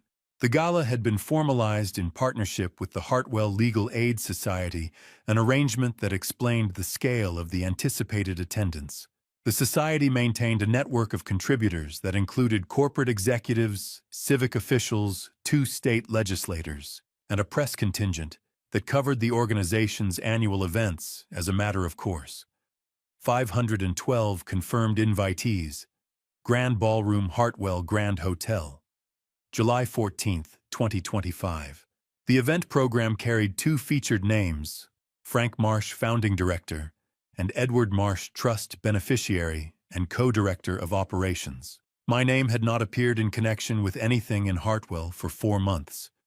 It was about to appear on 512 printed programs simultaneously. Meg produced the fabricated memo from a document sleeve. It was printed on Marsh capital letterhead addressed to Connor Marsh and offered him the position of Director of Development at an annual compensation of $380,000. The document was good. It was also deliberately imperfect in the right places. The upper right corner held a slight crease, and the left margin carried a faint ring consistent with a coffee cup set briefly on the page. The kind of detail that communicates a document that has lived on someone's desk rather than been produced for presentation. A cover envelope, separate from the gala invitation package, was handwritten on the outside for Connor Marsh, confidential enclosed, per instruction of F. Marsh. The handwriting was not Meg's and not mine. "Diana will assume Frank included it carelessly," Meg said. "The fact that Frank's name is on it makes the carelessness look credible. She won't question it. And she'll make sure Connor sees it," I said. "She won't be able to resist," Frank said simply. The invitation to Thomas Graves was formal correspondence on Marsh Capital's Southeast Expansion letterhead. It outlined a new regional development initiative and extended a specific invitation for Thomas to participate as an independent strategic investment advisor, a compensated retainer arrangement with a title that would appeal precisely to his understanding of his own importance. The letter was cordial and without any signal that it was anything other than what it appeared to be. 3 envelopes sealed. The third one was Thomas's. Meg explained what it contained. The first document was the FBI acknowledgement letter confirming receipt of the wire fraud complaint, something Thomas would have considered the primary threat and would attempt to manage through his attorney. The second document was a separate forwarding confirmation, a referral from the FBI field office to the IRS Criminal Investigation Division. IRSCI operates independently of the FBI's fraud process. It carries a conviction rate of over 90% on referred tax cases and applies criminal, not civil penalties. Thomas would know about the FBI filing because the FBI complaint process eventually produces discoverable records. He would not know the IRSCI referral had been filed separately through a different channel on a different statutory basis. The FBI filing is serious, Meg said. The IRSCI referral is what he cannot survive financially. Correct. And the timing on all of this, I asked. Meg was precise. None of these envelopes leave this office until early June, 6 weeks before the gala. That window allows all legal processes to be fully operational, all enforcement positions to be confirmed, and all notifications to land simultaneously. If anything moves ahead of that timeline, we lose the coordination. The 6-week window is not negotiable. I looked at the 3 envelopes on the table. One for Connor, one for Diana, one for Thomas Graves. He should have a front row seat when it lands, I said. He'll have one, Frank said. I picked up Thomas's envelope, his name written in Meg's professional hand. I had written that name hundreds of times across 37 years on contracts, on correspondence, on birthday cards, on referral letters I had written for him to people who trusted my judgment. I set the envelope down and pushed all 3 across the table toward Meg. Hold them until June, I said. She placed all 3 in the interior compartment of her document case and closed the clasp. Was any of it real? I asked. Not for the first time. But this time I wanted an answer I could use. Frank considered it without rushing. I think part of it was, he said. And he chose the calculation over it every year anyway. That's not something anyone can explain on his behalf, but it's something you'll get to watch him answer for. Meg latched the document case. Then she looked up. There's one more thing we need to discuss before tonight. Lydia, she said it in the way of someone raising a subject they have been waiting for the right moment to raise. Her role on the night of the gala, and what protection she needs after. I had been thinking about that since the moment I sealed the envelopes. I already knew what role Lydia would play. I just needed to find the right words to say it to her first.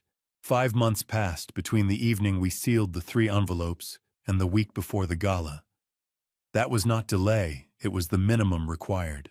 Meg needed time to properly register the debt acquisitions across 3 jurisdictions, with each filing reviewed and confirmed by the county clerk's office before any notification could be lawfully issued. Ray needed time to convert 14 months of forensic analysis into presentation materials that 500 people could absorb in real time, without prior context or financial background. And I needed time to become someone that Diana and Connor would not immediately recognize. Not in appearance, in the way a man carries himself when he walks into a room and knows exactly why he is there. In the first week of June, Meg dispatched all 3 envelopes through a certified priority courier service. Each required a direct signature from the named recipient. Each would have arrived within 48 hours of dispatch. Lydia called at the end of June from the secondary phone. Her voice had the particular steadiness of someone reporting from inside a situation that requires sustained composure. Connor has been in a very good mood for 3 weeks, she said. Thomas has been to the house twice this month. Mom bought a new outfit from a boutique she hasn't visited since Connor's last company launch. A pause. She ironed it twice. They've taken the bait, I said. They're planning what they're going to say to you when they see you. Connor is practicing something. He keeps starting sentences and stopping. She said it without satisfaction. Just information. Delivered cleanly. Thomas gave Connor advice on the phone call I managed to catch part of.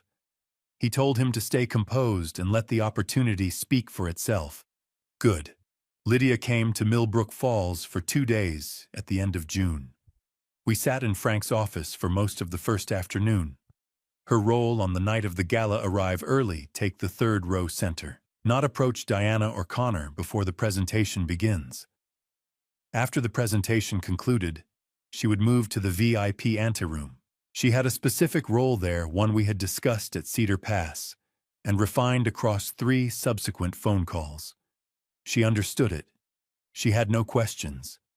That more than anything, told me she had been preparing for it longer than I had been planning the evening itself. Marcus Webb came to Millbrook Falls the following week.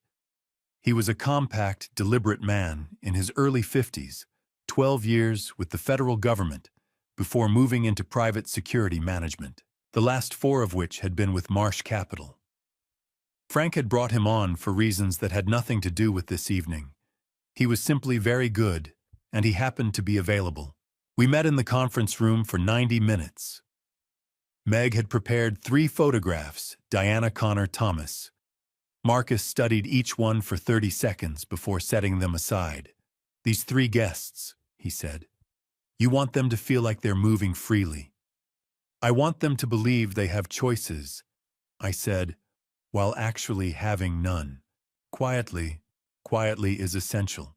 For Thomas, specifically, Marcus had one additional instruction. Upon Thomas's arrival at the hotel before the main presentation began, a member of Marcus's team would approach him in the lobby with a personal welcome. Compliments of the event organizers' VIP table had been reserved in his honor. Would he follow them for a private welcome reception before the evening commenced? The framing was flattering. Thomas would find it entirely credible. He would be seated at a table with a direct sightline to the main presentation screen before the first slide appeared. He would be inside the room before he understood what the room contained. And if any of the 3 want to leave after the presentation, Marcus asked. You'll let them know that the supporting documentation will be served at their home addresses by 9 the following morning, if they prefer to take that route. I looked at him. They'll understand what that means. They'll understand, he said. The last evening in Millbrook Falls, Frank grilled on the back deck while the sun dropped behind the western ridge. We ate without any discussion of the following week. We talked instead about our mother, about a specific summer when we were boys, a lake 2 hours north of where we grew up, the same spot 3 summers in a row, the same boat, the same rods. Between 2 summers, we had not caught a single fish worth keeping. You remember that lake, Frank said. 3 summers. Nothing to show for any of it. Best fishing I ever did, he said. A long silence, both of us looking at the dark tree line. Yes, I said. Same. I checked into the Hartwell Grand the following afternoon. Room 1014, 10th floor. The key card was white and clean and carried the hotel's name in small silver letters. I set my bag on the luggage rack and went to the window, the Hartwell skyline. The particular silhouette of it from the east, the water tower on the ridge, the courthouse steeple, the block of offices along the commercial corridor, where I had kept a desk for 22 years. The city where I was born, where I built a career, raised 2 children, and was handed a yellow folder across a candlelit table 10 months ago. It was the same skyline, the same city, the same distance from the window to the ridge. The man at the window was not the same man. My phone lit up on the nightstand. Frank, I'm in the room, I said. How does it feel, like standing in someone else's city? Wait until morning, he said. You'll remember it's yours. I lay down on the bed without taking off my jacket and looked at the ceiling. 6 days. I did not feel triumphant. That was not what this feeling was. It was closer to the sensation of standing at the edge of something significant, the particular stillness that comes in the last moment before you commit to a direction, and everything that follows from it begins. I closed my eyes. I was thinking about the blue jacket folded in the suitcase. I would wear it tomorrow, not because it was lucky, because Lydia had put it there, and that had come to mean more than luck had ever managed to. The Marsh Capital Southeast Foundation Charity Gala began at 7. I was in the building at 5:30, walking the room with Marcus to confirm positions. The grand ballroom of the Hartwell Grand held 600 at round tables. We had 512 confirmed attendees. The Hartwell Legal Aid Society co-sponsorship had opened the city's full donor network, regional executives, municipal officials. 2 state legislators, a 4-person print press contingent, and a 6-person local broadcast crew whose cameras were permitted only in the pre-event and post-event periods, not during the presentation itself. Marcus had been specific about that in the venue contract. Whatever was said from the stage tonight would be heard in this room before it was reported anywhere else. We confirmed the angles from the stage to the VIP balcony. We confirmed the position of the documentation envelopes at each numbered table. We confirmed the 2 access points to the East Corridor anteroom, 1 entry, 1 exit, both staffed by Marcus's team from 7 o'clock onward. The room was as prepared as a room could be. I carried the old suitcase down from room 1014 and placed it backstage beside the left upright of the presentation podium. The stage manager looked at it once and said nothing. I had not explained it to her and did not intend to. It would be visible from the stage in approximately 90 minutes, and it would make no sense to anyone in the room until it did. At each of the 512 place settings beside the event program and the foundation materials sat a sealed white envelope. The documentation packets Meg had assembled over the previous 3 months, a 12-page summary document containing the key findings from Ray's forensic analysis. The redacted operating agreement with Section 11 marked the shell company transaction summary, and a 1-page legal reference sheet explaining the relevant statutes and the status of the filed complaint. The envelopes were sealed. They would be opened by the people in those seats at whatever point in the evening they chose, most likely during the presentation, some possibly before. Meg had accounted for both. I went up to the VIP balcony at 6:15 and stayed there. The room filled over the following hour in the unhurried way of well-attended civic events, guests arriving in pairs and small groups, finding their tables collecting drinks from the bar stations along the north wall. I watched from the balcony with the particular attention of a man who has spent months preparing for a specific 2 hours and is now simply waiting for it to begin. At 7:12, Diana and Connor came through the main entry together.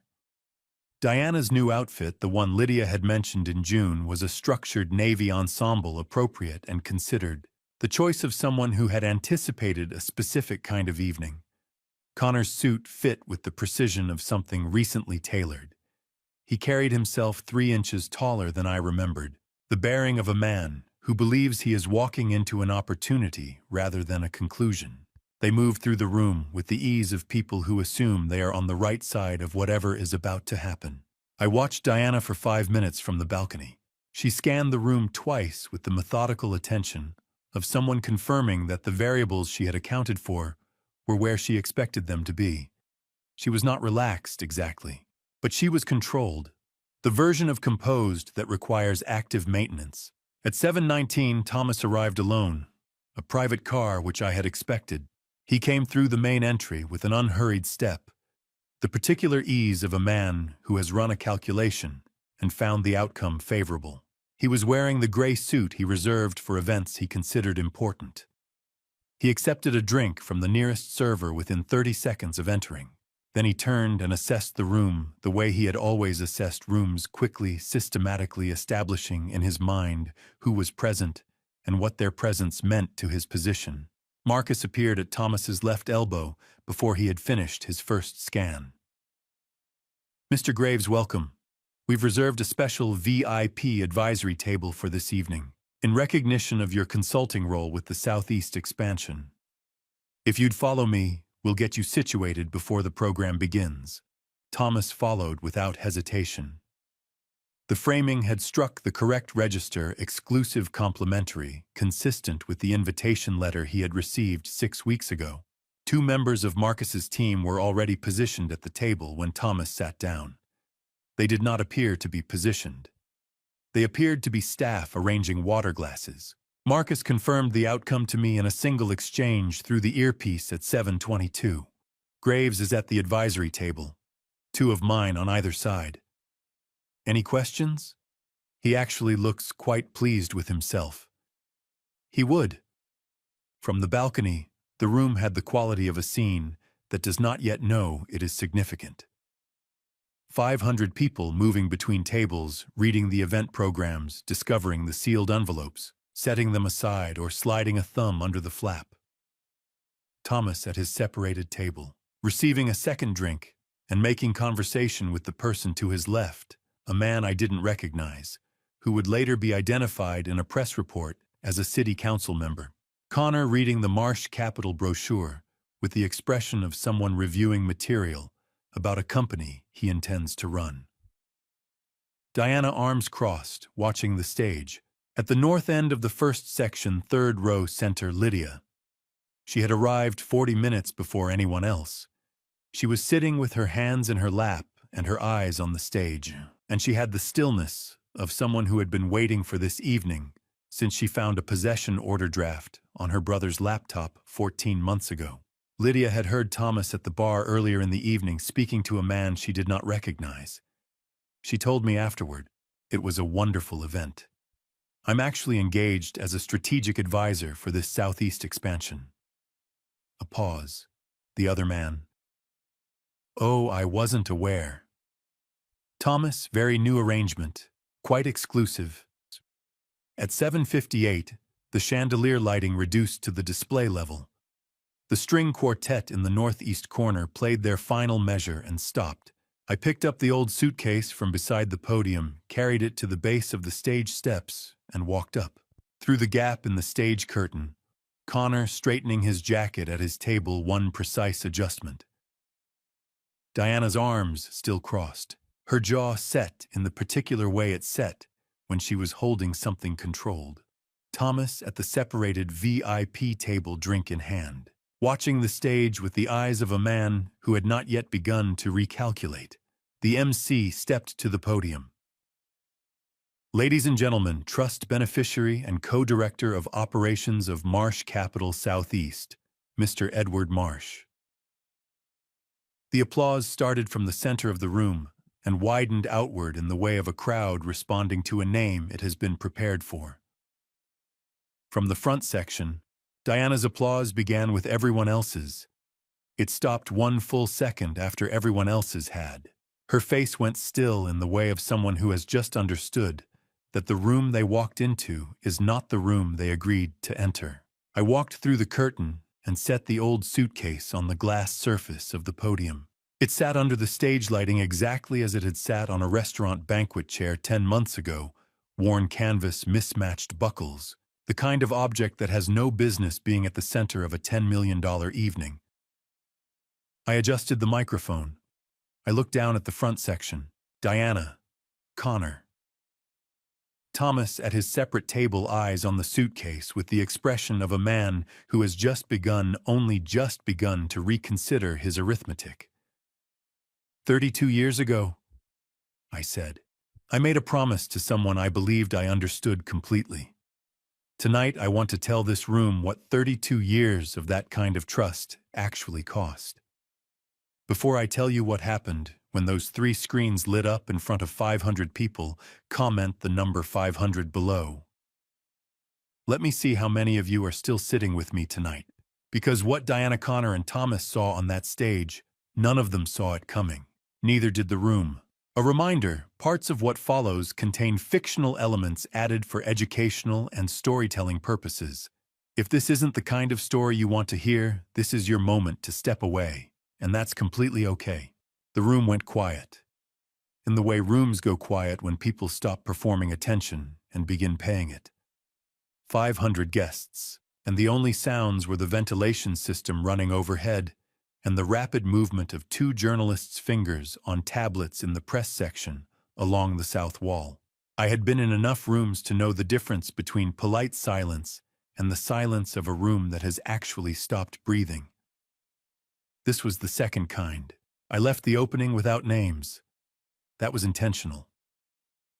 I described a restaurant, a corner booth, a man who arrived before his wife and ordered wine out of habit. I described a yellow folder placed on a white tablecloth without preamble. I described a clause on page 11 of a 47-page document, a clause given a title designed to be skimmed, and what that clause had been built to accomplish. I described a suitcase placed beside a chair by someone who had packed it before the evening started. I said none of the names. The room did not need names yet. The room needed to understand the shape of what I was describing before the names could mean anything. The sealed envelopes at your tables contain the fully documented evidence for everything I am about to say. You do not need to take my word for any of it tonight. I heard the first sounds of envelopes being opened across the dining floor. Screen 1 appeared behind me. A forensic graphic Ray's work rendered in clean visual language accessible to anyone regardless of financial background. The $240,000 commercial debt, the 3 lending entities, the 11 drawdowns across 14 months. The routing structure through 3 Delaware shell companies, each layer illustrated in sequence. The movement of funds tracked to the final destination account. At the bottom of the graphic, a single notation. This structure required significant knowledge of multi-state corporate law and was not assembled by a single inexperienced party. I looked directly at Thomas's VIP table as I said it. In the front section, Diana's right hand found Connor's forearm and closed around it. Connor's jaw tightened in the particular way it had tightened when he was a teenager and had been caught in something and was calculating his options. 500 people around them were opening envelopes and reading the 12-page summary documents Meg had spent 3 months preparing. The press section had gone entirely still. Screen 2. Thomas Graves, his name in clean sans serif type. Blue Ridge Acquisitions, LLC. The undeclared $1.2 million capital contribution from 2009 and its relationship to a jointly operated project that 2 people in this room had both worked on. The registered agent's documentation. A photograph of Thomas, his standard professional headshot. The one he used for every board bio and speaking engagement projected at full scale on the screen behind me. 500 people turned in their seats to find him. They found him at a table separated from the main floor with 2 men in dark jackets positioned at either side. It took 4 seconds for the room to understand why he was seated there and not at a regular table. The recognition moved through the room as a collective intake, 500 people simultaneously arriving at the same conclusion about the nature of the evening they were attending. Diana was half out of her chair. This is a fabrication. This is staged. This is not. I did not look at her. I did not change my tone by a single register. Please sit down, Diana. I haven't finished. The social weight of 500 pairs of eyes turned in her direction accomplished what no other mechanism could have. She sat down. Her face was the face of someone managing an expression rather than having one. Screen 3. The DNA submission form. Connor's handwriting on the intake fields, his name, his account number, the designation Male Profile A in his own print letters. The result field of the first laboratory report, biological mismatch submitted profiles, do not confirm a biological parent-child relationship. 3 years ago, I said, my son requested a paternity test using samples he collected without my knowledge. The result confirmed that he was not my biological son. He kept that information from me and chose to bring it to someone else instead. I did not speak Thomas's name in this context. The room had seen enough to understand the architecture. The specific identity of the biological father would be established in a private room in front of the people for whom it was relevant, with the full forensic documentation present. Connor came to his feet. Marcus took 1 step forward from the perimeter. Dad, you can't. Please sit down, Connor. I did not raise my voice. I did not vary the pace of my delivery by a single word. He sat down. At the VIP table, Thomas leaned toward the man to his left and said something briefly. The man, one of Marcus's team, responded without turning his head. Please remain at your table, sir. Thomas turned back to the front.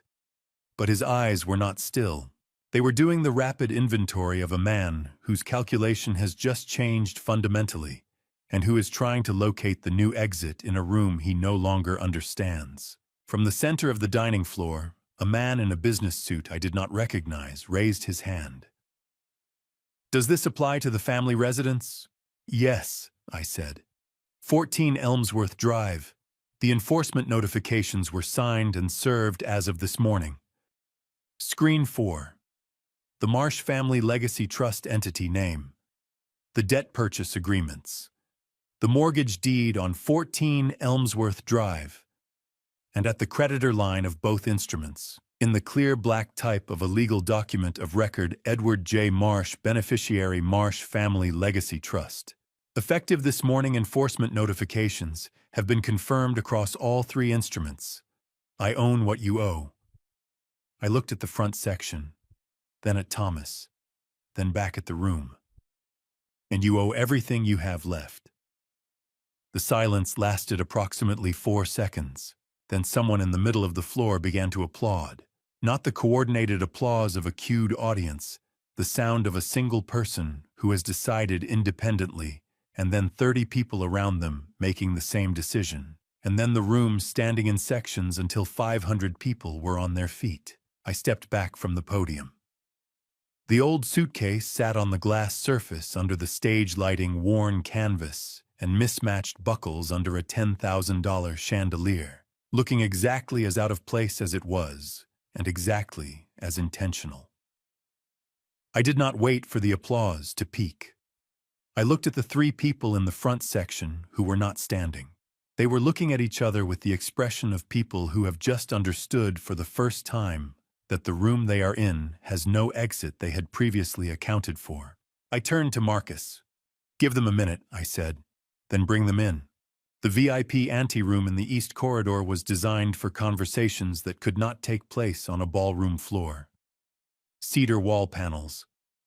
Climate control held at 68 degrees. A single door managed from the outside by Marcus's team.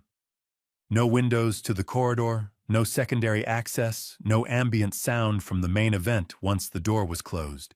Whatever was said in this room would stay in this room.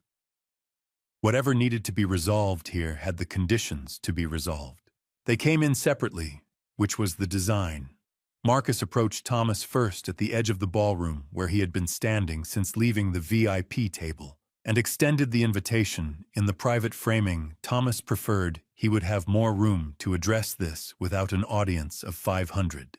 Thomas accepted, because the alternative remaining visible in the main room felt worse. Diana and Connor chose to come because the VIP room gave them the sensation of agency.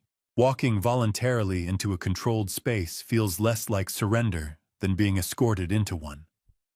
They had made the decision themselves. That was precisely the point. The old suitcase from the stage was already on the coffee table when they arrived. Marcus's team had brought it in from backstage. It sat where it sat, worn canvas, mismatched buckles waiting precisely as it had waited in the Grand Ballroom and at the Grand Meridian 10 months before that. Connor spoke first while still standing. The calculated composure from the ballroom was gone, replaced by something sharper and less managed. "You can't enforce anything through a charity speech, Dad," Meg answered, without looking up from the document folder she was opening on the side table. The enforcement notifications were filed this morning through the county recorder's office. The speech was informational. Diana crossed the room toward me. The controlled exterior she had maintained through the presentation and the walk from the ballroom had given way to something less prepared, something closer to what she actually was in this specific moment. She was frightened. I recognized it not because it was unfamiliar, but because I had seen it replace composure in her face only 2 or 3 times in 32 years. "After 32 years, please. We can work something out, Edward. We can still—" I've heard that," I said. "The last time you said it, you had already filed the emergency motion to have me removed from my own house." She did not have an answer for that. She stopped where she was. Thomas, seated on the couch to the left of the fireplace, had been operating since he sat down with the visible effort of a man maintaining a position he knew had been weakened. He straightened and delivered the argument his attorney had presumably prepared him to deliver in some version of this moment. The operating agreement was a legitimate legal instrument. My involvement in the business arrangement was standard corporate practice. I intend to. The FBI's Financial Crimes Division has held our forensic analysis since February, Meg said. The IRS Criminal Investigation Division received a separate referral the same week, through a different statutory channel. I would suggest you contact your attorney before Monday morning, Mr. Graves. She paused. Not the same attorney you've been using for the operating agreement, a different one. Thomas went quiet. I watched it register not the FBI filing which his attorney had presumably already been managing, but the second phrase, IRS Criminal Investigation, a separate division, a separate referral. A conviction rate he would know because a man in his position researches these things. He understood immediately that he was dealing with two agencies, two parallel processes, and two sets of exposure that could not be addressed with a single legal strategy. The stillness that came over him was different from the stillness of the other two. You are Connor's biological father, Thomas, I said directly. That's fully documented in tonight's materials. It is now part of the official record of this evening. He said nothing. His silence was in that moment the most informative thing in the room. Connor stepped forward. Marcus moved into the space between us with the quiet efficiency of someone who had been positioned for exactly this contingency. No contact. No instruction necessary. Connor stopped. I opened the suitcase on the coffee table. Empty. I turned it to face Diana and slid it across the table toward her. Attached to the handle this morning, in place of the tag that had read my name through the previous 10 months, was a new laminated card. 2 words. Diana Marsh. The door opened. Lydia walked in and took a position beside Frank near the east wall. Diana turned to her immediately. Lydia, tell your father, tell him we can still. I've already told him, Mom. Lydia's voice was quiet, steady, and entirely final. I told him everything. Why would you? Because he's my father. Meg distributed the document folders. Diana received the formal notice of debt delinquency and the institution of foreclosure proceedings on 14 Elmsworth Drive. Connor received the debt acceleration notice and a formal demand for cessation of operations under the LLC. Thomas received the FBI acknowledgement letter and in a separate sealed sheet behind it, the IRS Criminal Investigation Referral Confirmation. Marcus placed one white envelope beside each person. Inside each envelope beneath the summary document was a bus ticket. No destination of particular significance, simply a way out of this building and this city if they chose it. The same courtesy that had been extended to me 10 months ago at the bottom of a canvas suitcase. I looked at Diana across the coffee table. I trusted you for 32 years, I said. You had 32 years to make a different choice. Any morning, any ordinary Tuesday. I stopped. This is the last conversation we're going to have. I stood. I looked at Connor once, not with hatred, not with the heat of the last 10 months, but with something older and more accurate, something that simply acknowledged what he was and was not to me and did not require a name. I did not look at Thomas at all. I turned and walked to the door. Outside in the corridor, Frank was already there. He had not come in. He had waited where he said he would. He handed me a glass of water without asking how it had gone. Behind the closed door, the muffled sounds of 3 people opening white envelopes, unfolding documents that would end whatever remained of their ordinary lives. I thought about the bus tickets at the bottom of each envelope, the specific symmetry of it, a suitcase packed by someone else, a direction chosen under pressure, a city left in the dark. I had been on that end once. Now it was theirs. I set the water glass down on the console table beside the door. Let's go, I said. I owe your event a proper ending. When Diana, Connor, and Thomas were escorted through the hotel's service corridor to the secondary exit, a summer storm had moved across Hartwell.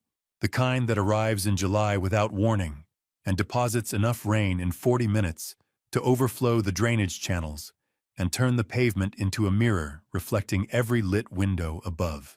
Lydia had positioned herself at a window in the east corridor during the escort. She told me later quietly and without editorial comment what she saw. Diana was standing under the narrow canopy of the service entrance, holding the delinquency notice in her left hand and the old suitcase in her right. The new name tag on the handle had already begun to soften in the rain. Connor opened his white envelope in the shelter of the doorway, removed the bus ticket, and read it for several seconds without appearing to understand what it was, then looked up at the Hartwell sky. Thomas walked ahead toward the parking structure without pausing or speaking to either of them. They did not leave together. They would not, as it turned out, be driving those vehicles regularly for quite some time. I was in the ballroom when all of this occurred, accepting handshakes and answering questions from guests who had stayed. A state legislator asked me 3 specific questions about the trust structure. A board member from the Legal Aid Society said the organization had already fielded 3 donor inquiries during the presentation itself. I responded and shook hands and remained present until the room had settled. Later, from the VIP balcony, I watched a city bus pull away from the corner stop in the rain. Its amber destination board reflected on the wet pavement below in a long amber stripe. I did not know if it was that bus. By the time I had understood, it did not matter. Lydia had come to stand beside me at the railing. She said nothing. After a while, I put my hand on her shoulder for a moment. "How do you feel?" she asked. "Like I put something very heavy down," I said. "Good. Just not quite good. Not bad either." I watched the rain. Just lighter. Back in the ballroom, Frank found me near the door when the last guests were saying their goodbyes. He had been working the room, thanking donors, speaking with the Legal Aid Board, being the version of himself that belonged to the public side of an evening like this. "Is it what you thought it would be?" he asked. "No," I said. "How is it different?" "It's quieter. I expected it to be louder." "The loud ones don't last," he said. "Come on, I'll buy you a meal that isn't charity event food." 5 months later, those outcomes had taken the shape they would hold. Diana and Connor were renting a 2-bedroom apartment in a working-class neighborhood on the west side of Hartwell. The LLC had been formally dissolved by court order in October. Connor was working with Federal Defense Counsel in preliminary discussions, the stage that precedes cooperation agreements and does not constitute one, where every party is still measuring what they have against what they might lose. Thomas Graves was in active negotiation across 2 parallel tracks, FBI financial crimes and IRS criminal investigation, simultaneously. His legal team was navigating a position that is as expensive and as structurally unstable as it sounds. A court order issued in September had frozen Blue Ridge Acquisition's assets pending both investigations. No formal resolution of any kind had been reached by December. The house at 14 Elmsworth Drive went to auction in November. The winning bid was $412,000.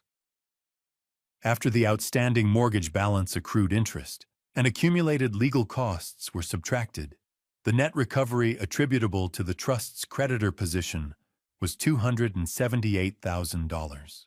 I directed that entire amount to the Hartwell Legal Aid Society, designated specifically for household financial abuse survivors. The remaining equity of approximately $134,000 belonged to Diana under her prior ownership position, and I had filed a formal waiver of my creditor claim against that portion. I had not taken her last dollar. I had decided somewhere in the 5 months between the auction and the disbursement that taking it was not what any of this had actually been about. Frank and I formalized our roles at Marsh Capital Southeast in October. I relocated to Hartwell, not to Elmsworth Drive, but to a 2-room apartment on the 6th floor of a building 6 blocks from the regional office. A desk near an east-facing window. A coffee maker I had selected myself. A home assembled, for the second time in my life, from what was actually present. Lydia came on Sundays. Coffee always came first. One Sunday in December, she asked with the particular directness she had inherited from someone, and which I had only recently begun to recognize as a specific quality rather than a general one. "Are you actually okay, or are you telling me you are?" "I'm okay in the way that takes time to be certain of," I said. "That's an honest answer." "I'm practicing." In December, sitting with that coffee and looking at a corner of Hartwell through the window, I thought about a Sunday morning in the old study, the light coming through the east window across the desk, and the feeling that I had built something that mattered. I had been right. I had only been wrong about what the thing was. Not the house, not the company, not the 32 years of ordinary mornings that I had believed constituted the permanent structure of my life. What I had built, what I was still in December. In the process of building, was this the capacity to drive west in the dark, with a worn-out suitcase and no destination, and to believe that somewhere in the exit ramp chosen for the wrong reason. What was actually needed was waiting. I had not been looking for Millbrook Falls. I had been looking for gas. Sometimes that is enough of a beginning. I did not say this with bitterness. I thought it the way a structural engineer reads a building's plans after the renovation is complete, to understand the architecture of what he lived inside, not to indict the person who drew it. One Sunday, Lydia brought a photograph. She did not say where she had found it. 3 people in front of the Marsh Capital Group sign in Millbrook Falls, Frank, Lydia, and me, photographed on the morning the trust activation documents were signed. In the picture, I was looking slightly to the left, with the expression of a man who has just been told something significant and has not yet fully processed it. Frank was not looking at the camera. He was looking at me the way you look at someone when you need to see how they receive good news. Lydia was looking directly into the lens, smiling with the settled confidence of someone who had known how the story would end long before the man in the center of the frame had understood what story he was in. I set the photograph on the desk by the east window. It was the first thing I saw every morning. There's a verse I return to often, something about the heart being deceitful above all things. I used to think it applied to other people. After sharing this Grandpa Stories episode with you, I understand it was always a mirror pointed at me. So let me say this plainly before we close this family story. Don't trust the way I trusted. Not blindly. Not out of 32 years of habit. Sunday coffees and anniversary dinners are not evidence of loyalty, they're evidence of proximity. I confused proximity with love and familiarity with safety. God gives us discernment for a reason. Use it earlier than I did. My personal view, the most dangerous betrayal never announces itself. It's quiet, patient. It wears the face of a friend, sits at your table, celebrates your wins, and knows exactly how long to wait. In Grandpa stories like this one, the lesson is rarely about the villain. It's about the man who let it happen and what he chooses to build afterward. This family story has been about trust, survival, and the long road back to yourself. If any part of my journey felt familiar, I hope it gave you words for something you've been carrying alone. If this Grandpa Stories series reached something in you tonight, leave a comment below. Your words matter more than you know. Share this family story with someone who needs it. And if you haven't subscribed yet, you already know where that button is. Thank you for staying all the way to the very end. It means everything.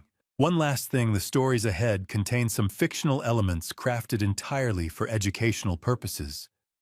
If that's not what you came for, no hard feelings at all. Find the content that serves you best and go there.